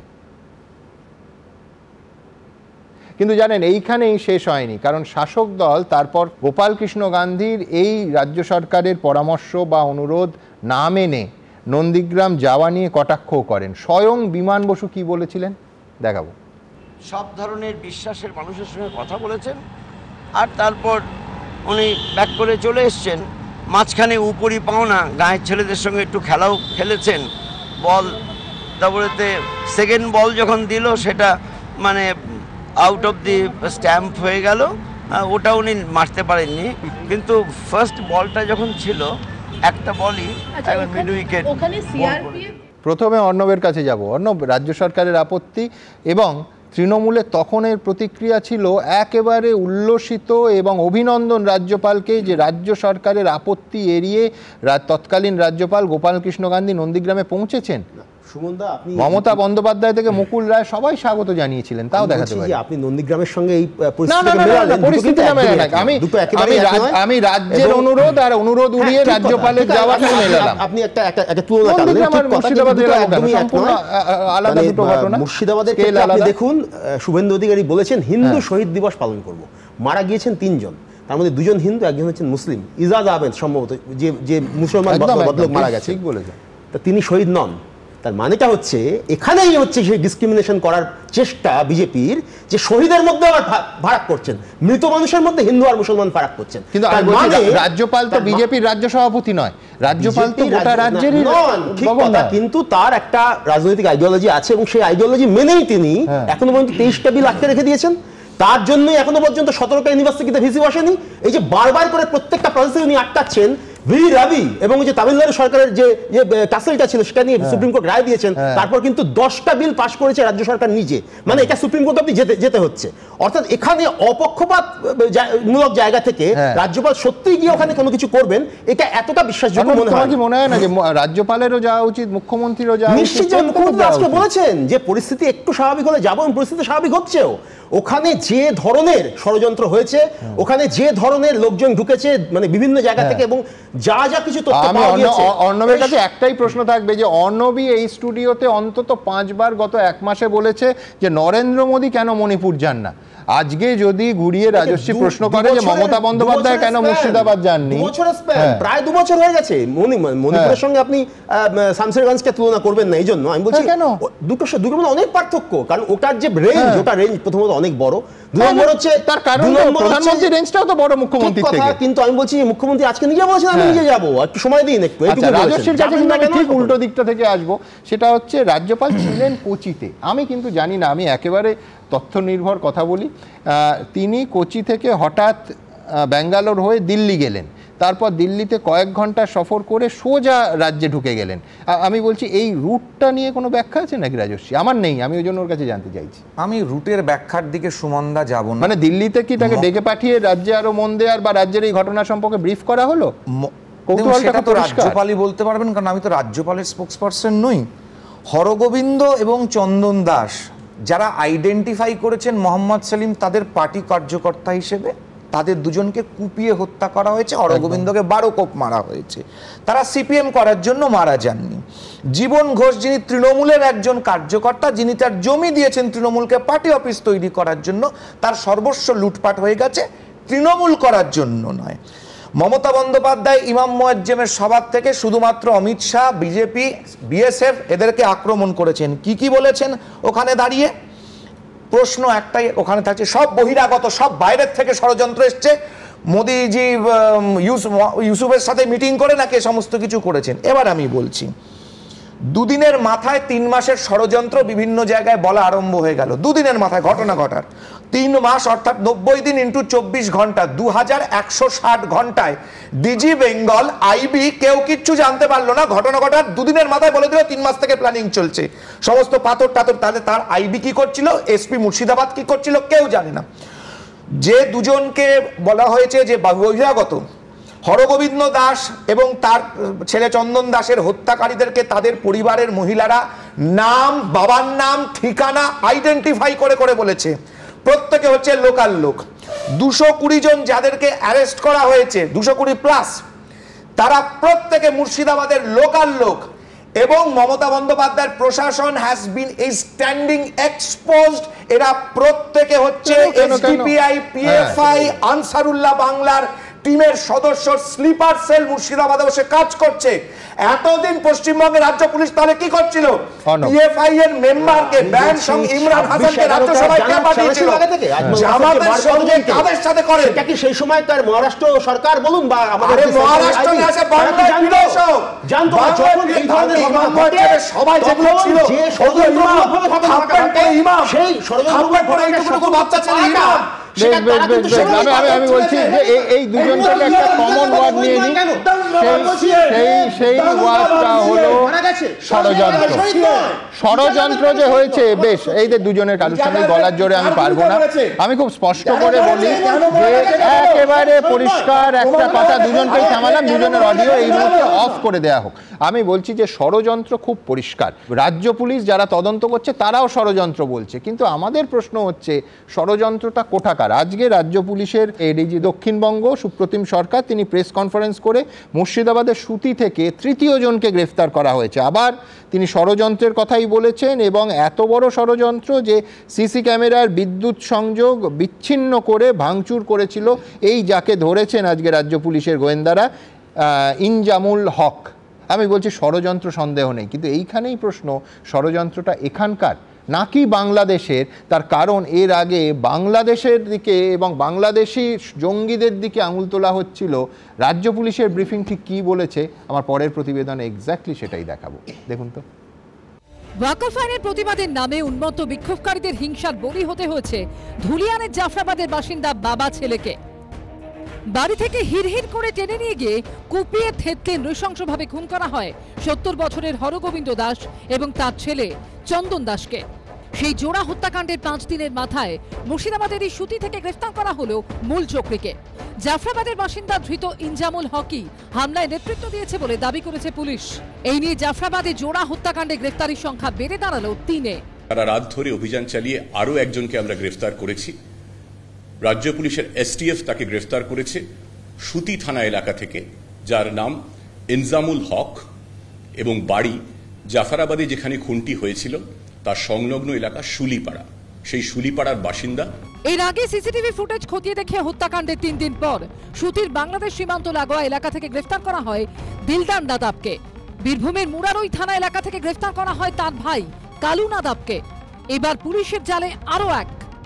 তদন্তে আমরা জানতে পেরেছি যে সেদিন যে এই নৃশংস হত্যাকাণ্ড ঘটে তার যারা পরিকল্পনা করেছিল এবং প্রত্যক্ষভাবে ঘটনায় এই হত্যাকাণ্ডের নেতৃত্ব দিয়েছিল তার অন্যতম হচ্ছে এই ইনজামুল। শুধু নেতৃত্ব দেয়াই নয়, যাতে তথ্য প্রমাণ পুলিশের হাতে না থাকে যাতে সিসিটিভি ফুটেজ না পাওয়া যায়, তাই জন্য এলাকার এবং বাড়ির সংলগ্ন যেখানে যা সিসিটিভি ছিল তার বিদ্যুৎ সংযোগ বিচ্ছিন্ন করা এবং সেটাকে ড্যামেজ করার চেষ্টায় নেতৃত্ব দিয়েছিল এই ইনজামুল। যদিও পুলিশি তদন্তে আস্থা রাখতে পারছে না নিহতদের পরিবার। ন্যায়ের ব্যবস্থা করে, মানে যেহেতু পুলিশ তো তদন্ত করছে, সেই তদন্তে আপনাদের ভরসা? আমাদের তো পুলিশে যা তদন্ত করছে এর উপরে আমাদের নির্ভর করছে না, যে পুলিশ যেই কাজগুলো করছে, যেমন পুলিশ থাকতে গেলে যে আমাদের একটু সাপোর্ট করতো, আমাদের এই দুটো জীবন অনেক নিশ্চিত বেঁচে যেত। তৃণমূলের তরফে যখন বারবার অভিযোগ করা হচ্ছে বাংলাদেশ থেকে লোক ঢুকিয়ে অশান্তি ঘটানো হয়েছে, তখন বিরোধীদের পাল্টা প্রশ্ন, যদি বাংলাদেশিরাই এই কাণ্ড ঘটিয়ে থাকে তাহলে ধৃতদের মধ্যে কজন বাংলাদেশি আছে? মুখ্যমন্ত্রী যে বাংলাদেশের তত্ত্ব খাড়া করেছিলেন যে বিএসএফ বাংলাদেশ থেকে লোক নিয়ে এসে টাকা দিয়ে এই দাঙ্গা করানোর চেষ্টা করেছিল এবং করেছে, কিন্তু মুখ্যমন্ত্রী পুলিশ তো সেই কথা বলছে না। কাদের গ্রেপ্তার করা হচ্ছে? এই ঘটনায় পুলিশ যাদের গ্রেপ্তার করেছে তারা সুতির বাসিন্দা, মুরারুইয়ের বাসিন্দা। আমার মনে হয় পুলিশ মন্ত্রীর পরবর্তী স্টেপটা হচ্ছে ওখানকার পুলিশ অফিসারদের বিরুদ্ধে অ্যাকশন নেওয়া, কারণ ওরা মুখ্যমন্ত্রীর কথা শুনছে না। পুলিশ মন্ত্রী তো বলে দেবে কোন ঘটনায় কে অপরাধী, পুলিশ মন্ত্রী তো সবচাইতে ভালো খোঁজ রাখেন অপরাধীদের, এবং তাতে অসত্য যত বলতে বলুক, কিন্তু মুখ্যমন্ত্রীর কথা অনুযায়ী কেন চলছে না? বৃহস্পতিবার ফরেন্সিক বিশেষজ্ঞরা জাফরাবাদে যান। মৈক ঠাকুর চক্রবর্তী ও আবির দত্তর রিপোর্ট, এবিপি আনন্দ, মুর্শিদাবাদ। নজরুলদার কাছে যাব যে আজকে এডিজি দক্ষিণবঙ্গ প্রেস কনফারেন্সও করেন এই গ্রেফতারের খবর দেওয়ার জন্য। এখনও পর্যন্ত নজরুলদা, রাজ্য পুলিশ 274 জনকে গ্রেফতার করেছে, 60টা মামলা হয়েছে। আমার প্রশ্ন খুব পরিষ্কার যে এখনও পর্যন্ত তার ধরা হয়েছে 2 জন সুতি, 1 জন মুরারই। আমি বলছি দুটোই তো পশ্চিমবঙ্গে। এর ভেতরে সত্যি বাংলাদেশ থেকে লোক ঢুকিয়ে এখানে তীব্র অশান্তি করা হয়েছে, এমন অশান্তি যে পুলিশ জানাচ্ছে যে গ্লক পিস্তল সেটা 10টা গুলি সমেত পুলিশ পার্সোনালদের খুন করার জন্য তাদের কাছ থেকে ছিনতাই অবধি করা হয়েছে, মানে দুষ্কৃতী তাণ্ডব এই পর্যায়ে উঠেছিল। আমি বলছি যে তাহলে বাংলাদেশের লোক ঢোকালো কি আদৌ কি বাংলাদেশ, নাকি এইখানকার স্থানীয় লোকেরাই যাদের পুলিশ গ্রেফতার করছে তারা এটার জন্য দায়ী? আপনার তো মনে আছে আমি আগেও কথাটা বলেছি যে প্রথম দিন ওখানে যেসব ঘটনা ঘটেছিল, যাতে পুলিশের গাড়িতেও আগুন লাগানো হয়েছিল, তারপরে রাজ্যের একজন মন্ত্রী প্রকাশ্য সভায় বলেছিলেন যে মুখ্যমন্ত্রীর অফিস থেকে তাকে ফোন করে আন্দোলন যেভাবে হয়েছে তার জন্য সন্তুষ্টি ব্যক্ত করা হয়েছে। তার মানে ওখানের পুলিশের লোকেরা নিষ্ক্রিয় থেকে এই যে দাঙ্গা করতে দিয়েছিলেন সেটা পুলিশ মন্ত্রীর ইচ্ছা অনুসারে করেছিলেন, নাহলে তিনি সন্তুষ্ট হবেন কেন? ওই যে মন্ত্রীর বিরুদ্ধে তো উনি কোনো ব্যবস্থা নেননি, উনি যদি মিথ্যে কথা বলে থাকেন। দেখুন, উনি রাজ্যপালকে যেতে অনুরোধ করছেন যাতে না যাবেন না, পরিস্থিতি শান্ত তারপরে যাবেন। তাহলে উনি এই যেখানে দাঙ্গার অভিযোগ উঠছে, অন্য রাজনৈতিক দলের লোকেরা এসে হিন্দু মুসলমান রাজ্যপালের সঙ্গে দেখা করছেন, ডিজির সঙ্গে দেখা করছেন, তখন একটা বিশেষ সম্প্রদায়ে ধর্মীয় নেতাদের সঙ্গে মিটিং করে সেখান থেকে অন্য রাজনৈতিক দলদের বা বিএসএফকে যে নিশানা করলেন, সেটা কি একজন মুখ্যমন্ত্রীর কাছ থেকে কাম্য? তিনি তো শুধু রাজ্যের শাসক দলের নেত্রী নন, যখন মিটিং করছেন তখন উনি মুখ্যমন্ত্রী নন, এটা তো নয়। তো সেটা কি কাম্য ছিল? আমি এখানে দুটো কথা বলবো। এক হচ্ছে যে একেবারে পরিষ্কার মুখ্যমন্ত্রী মঞ্চের ওপর থেকে কংগ্রেস, যেহেতু টেকনিক্যালি এটা কংগ্রেস মালদা দক্ষিণ সেই কেন্দ্রের মধ্যে, সেখানে কংগ্রেসকে দায়ী করেন ঈশা খান চৌধুরী। তিনি কি বলেছেন আপনাদের দেখাবো, কিন্তু একটা জায়গায় আমি নজরুলদার সঙ্গে একমত নই যে মুখ্যমন্ত্রী কিন্তু ওই মঞ্চের ওপর থেকে বিশেষ ধর্মের এবং মুসলিম সম্প্রদায়ের ইমাম মুয়াজ্জিনদের সমাবেশ, সেখান থেকে কিন্তু সব ধর্মের কথা বলেছেন, এবং কালকেও দেখিয়েছি হিন্দু ধর্মের মানে জয় মা দুর্গা ধরনের বক্তব্য ওই মঞ্চের ওপর থেকেই দাঁড়িয়ে বলেছেন, অর্থাৎ সব ধর্মের কথা বলেছেন। কিন্তু আমি এখানে বলুন ওখানে যে এলাকায় ঘটনা ঘটেছে সেই এলাকাটা যদি মালদা লোকসভার অন্তর্গত হয় এবং সেখানে যদি কংগ্রেস জেতে, তো ওখানকার মুখ্যমন্ত্রী তিনি নন। দ্বিমত নই, এই পার্টে দ্বিমত নই বলেই গতকাল বিস্তারিত একটা অংশ করেছি শুধু এই পার্টটা নিয়ে। কিন্তু আজকে ঈশা খান চৌধুরী তিনি কি বলছেন দেখাবো। মুর্শিদাবাদ সিট নয়, ওটা মালদা সিট, যেখানে গন্ডগোল হয়েছে মালদা সিট, ওটা কংগ্রেসের জেতা আসন। উনি সব জায়গার মুখ্যমন্ত্রী, তো উনি কি বলতে চান যে উনি মালদা আর মুর্শিদাবাদের মুখ্যমন্ত্রী নয়? শামশেরগঞ্জ মুর্শিদাবাদ জেলার এলাকা, এখানকার বিধায়কও তৃণমূলের। কিন্তু যেহেতু এই বিধানসভা কেন্দ্রটি পাশের জেলা মালদা দক্ষিণ লোকসভা কেন্দ্রের মধ্যে পড়ে, আর এই লোকসভা কেন্দ্র থেকে সাংসদ কংগ্রেসের ঈশা খান চৌধুরী, তাই শামশেরগঞ্জে অশান্তি সামলানোর দায়িত্ব কংগ্রেসের ঘাড়ে ঠেলে দিয়েছেন মমতা বন্দ্যোপাধ্যায়। মালদা সিট ওটা কংগ্রেসের জেতা আসন, জেতবার সময় তারা জিতবে, আর দাঙ্গা হলে তখন রাস্তায় বেরোবে না, কন্ট্রোল করবে না, এটুকু আশা আমি করি না। পাবলিক রিপ্রেজেন্টেটিভদের সাথে থাকা উচিত। উনি সব জায়গার মুখ্যমন্ত্রী, তো উনি কি বলতে চান যে উনি মালদা আর মুর্শিদাবাদের মুখ্যমন্ত্রী নয়? এখানে ওর এসপি নেই, আমি কি এসপি? অধীর বাবু কি এসপি? আমরা কি মন্ত্রী? আমরা কি আইনমন্ত্রী? ঈশা খান চৌধুরী যখন মুখ্যমন্ত্রীর দিকে চ্যালেঞ্জ ছুড়ে দিচ্ছেন, তখন শাসক দল পাল্টা প্রশ্ন করছে। উনি অশান্তির পর এলাকায় কেন যাননি তারও পাল্টা জবাব দিয়েছেন মালদা দক্ষিণের কংগ্রেস সাংসদ। যদি উনি প্রমাণ দিতে পারে কংগ্রেস লোক ইনভলভ আছে, আমি রিজাইন করব, আমি ইস্তিফা করব। সিপিএম, বিজেপি, কংগ্রেসের একাংশ হাত মিলিয়ে আছে এবং একটা বড় প্লটে তারা ঘুঁটি বা বোড়ের মতো ব্যবহৃত হচ্ছে। আমরা তো তার তদন্ত চেয়েছি, ফলে এখন উনি ফেস সেভিং কোনো স্টেটমেন্ট করছেন, তার বেশি কিছু। পুলিশের একটা অনুরোধ ছিলেন যে আপনি এই মুহূর্তে ঘুরবেন না, যেহেতু সিচুয়েশন একটু গরম আছে। কিন্তু একদিকে পুলিশ বলবে, রিকোয়েস্ট করবে, আমরা শুনবো, আর পুলিশ মন্ত্রী, মুখ্যমন্ত্রী যে আছেন উনি আবার ওটার ফায়দা নিবে, রাজনীতির ফায়দা নিবে, এটা ঠিক নয়। ভূগোলের গোলে কি এভাবেই ঘুরতে থাকবে রাজনীতির বুলি? শিবাশিস মৌলিক, করুণাময় সিংহ ও ব্রতদীপ ভট্টাচার্য রিপোর্ট, এবিপি আনন্দ। আমি বাদশার কাছে যাব। এত বড় ঘটনা শেষ পর্যন্ত কিন্তু কলকাতা হাইকোর্ট একেবারে স্পষ্ট আজকে করে দিল যে মুর্শিদাবাদে আপাতত কেন্দ্রীয় বাহিনী থাকবে, অর্থাৎ রাজ্য পুলিশ, শুধু রাজ্য পুলিশের ওপর কোর্টের ভরসা নেই, কেন্দ্রীয় বাহিনী থাকার বিষয়ে স্পষ্ট নির্দেশ দিয়েছে পরবর্তী শুনানি অবধি। বাদশা, দেখো সুমন, মুর্শিদাবাদ আমার নিজের জেলা। বহু বছর ধরে জেলার যে মনোভাব, যে পরিবেশে বড় হয়েছে, সেটা ধীরে ধীরে পাল্টাচ্ছে। গত লোকসভা নির্বাচনের ভোট বিন্যাসটা দেখলে বুঝতে পারবো সেখানে ধর্মের একটা বড় প্রভাব ছিল। অর্ণব যে বলছেন যে ষড়যন্ত্রের কথা, এটা তো একটা স্পেকুলেশন। আমি দুভাবে ভাবতে পারি। প্রথমে রাজ্যপালের কথা যেটা উনি বললেন, এই রাজ্যপাল এই যে সুপার নিউমারি বিলটা, যে পোস্টটা উনি সই করেছেন বলে সুপ্রিম কোর্টে গিয়ে পুরো ক্যাবিনেটটা জেল যাত্রা বেঁচে গেল। তাহলে রাজ্যপাল যে সবসময় তৃণমূল কংগ্রেসকে বা সরকারকে বিপদে ফেলেছে তা নয়, কঠিন সময় বাঁচিয়ে দিয়েছে, একটা তার প্রমাণ। 2 নম্বর, ষড়যন্ত্রের কথা যদি বলি, তাহলে ওখানে এতে কার বেনিফিট হতে পারে? মালদায় লোকসভায় ওখানে জিতেছে কংগ্রেস। মুর্শিদাবাদে আপনি দেখবেন এইবার লোকসভা নির্বাচনে যে বাম কংগ্রেসের জোট আগের বারের থেকে প্রচুর বেশি ভোট পেয়েছে, মার্জিন অনেক কমেছে।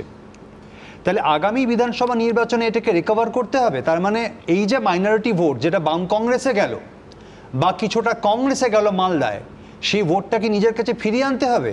এবং আমার জেলে বলে খবরটা জানি আমি, বিশেষ করে একটা বিধানসভায়, রানীনগর বা সম্ভবত, যেখানে বাম কংগ্রেস জোট বিধানসভায় এগিয়ে আছে, লিড আছে।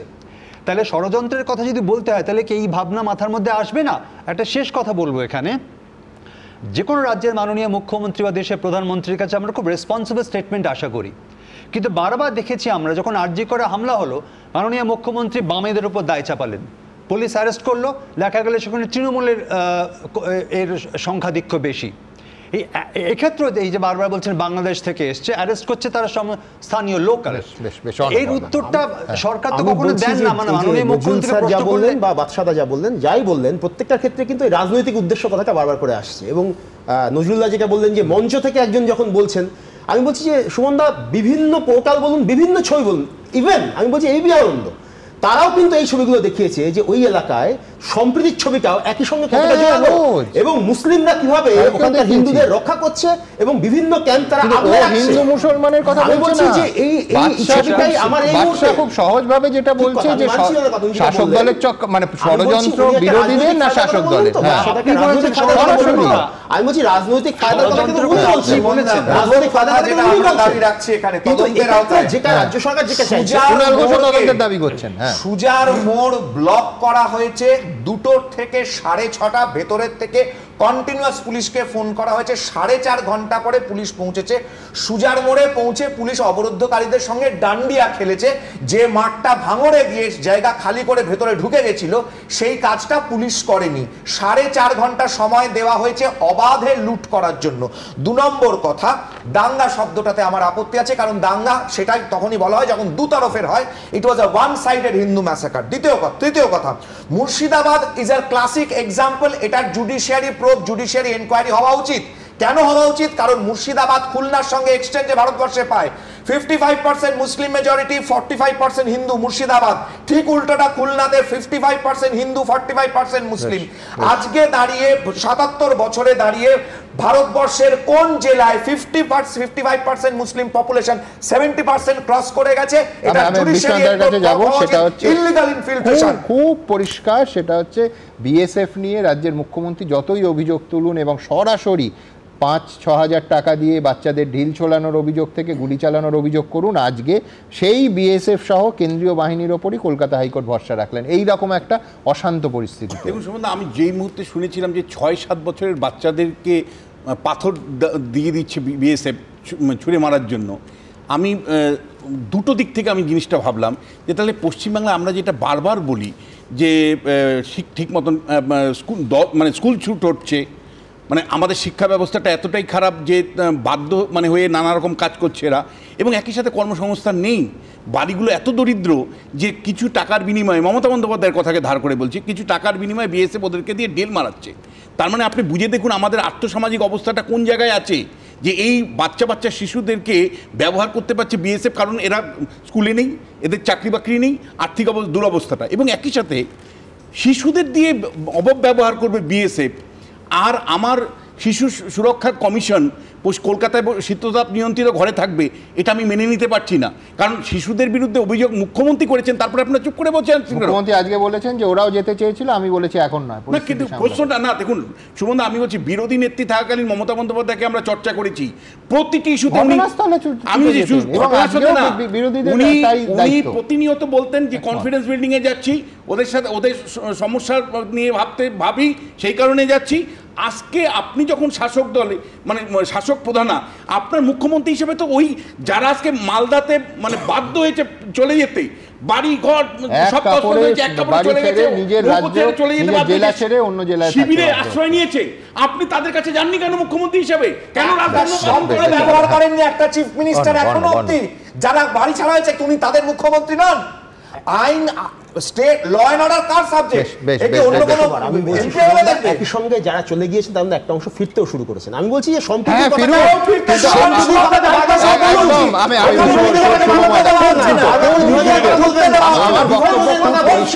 ঠিক মমতা বন্দ্যোপাধ্যায় বিরোধী নেত্রী থাকার সময় যেরকম ছুটে যেতেন আর সরকার আটকানোর চেষ্টা করতো, এখনো একেবারে রোল রিভার্সাল। শোনো, ধর্ম এবং রাজনীতি তো মানুষের অনিষ্ট করছে, একদম পরিষ্কার দেখা যাচ্ছে এই ষড়যন্ত্র বলে, এবং আমাদের ষড়যন্ত্র থেকে নিশ্চয়ই আওয়াজ বেরোচ্ছে না, যে কারণে ওনারা ষড়যন্ত্র করতে পাচ্ছেন সবাই।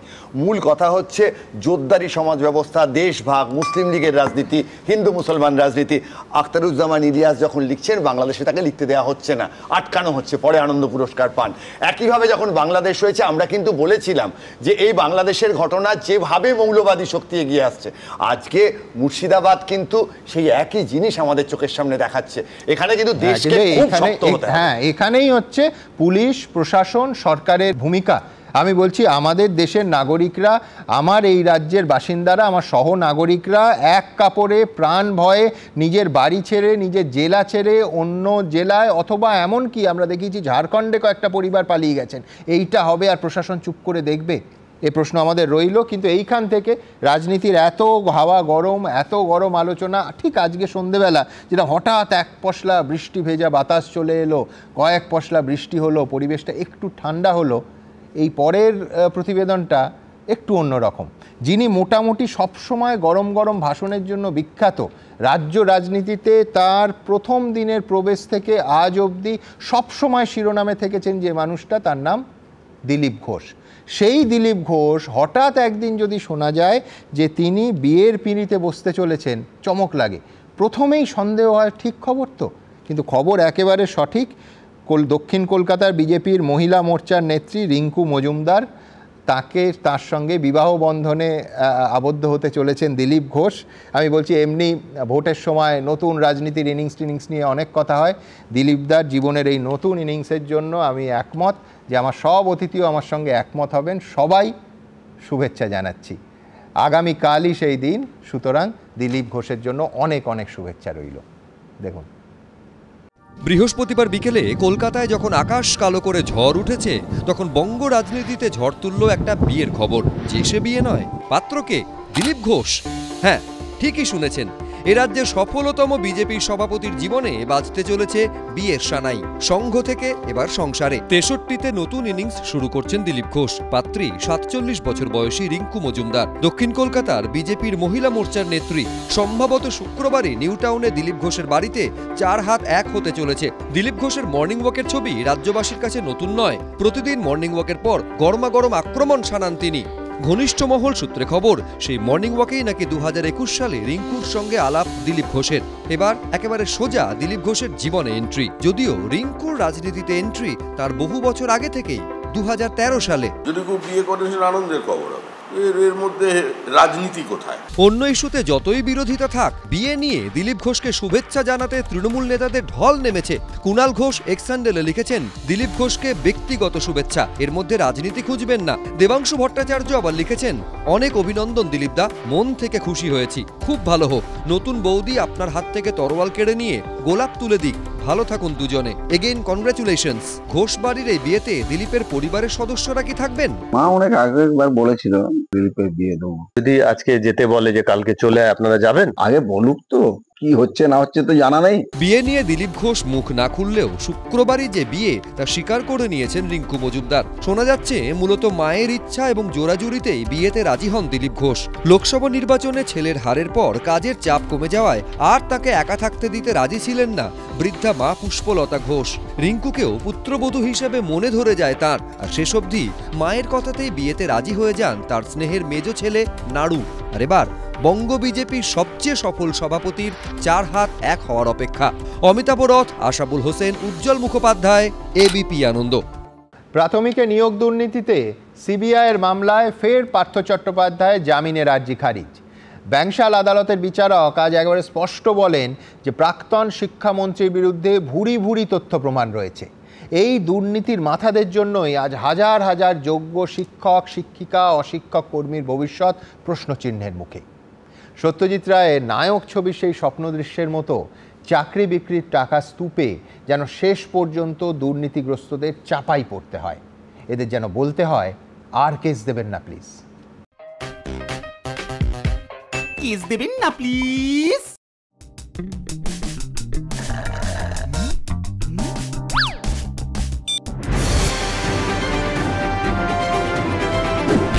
ছলো ছলো নয়নে হাসি মাখা বদনে আনন্দ কাননে মন চলো নিবার হরি বল বাজরে আমার দিনের কথা বলবি কিরে হায় ওসে চোখের দেখা প্রাণের কথা কি বলা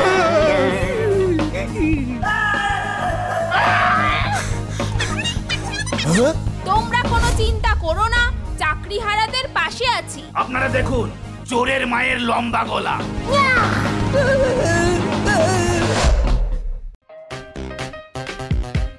কেস দেবেন না প্লিজ।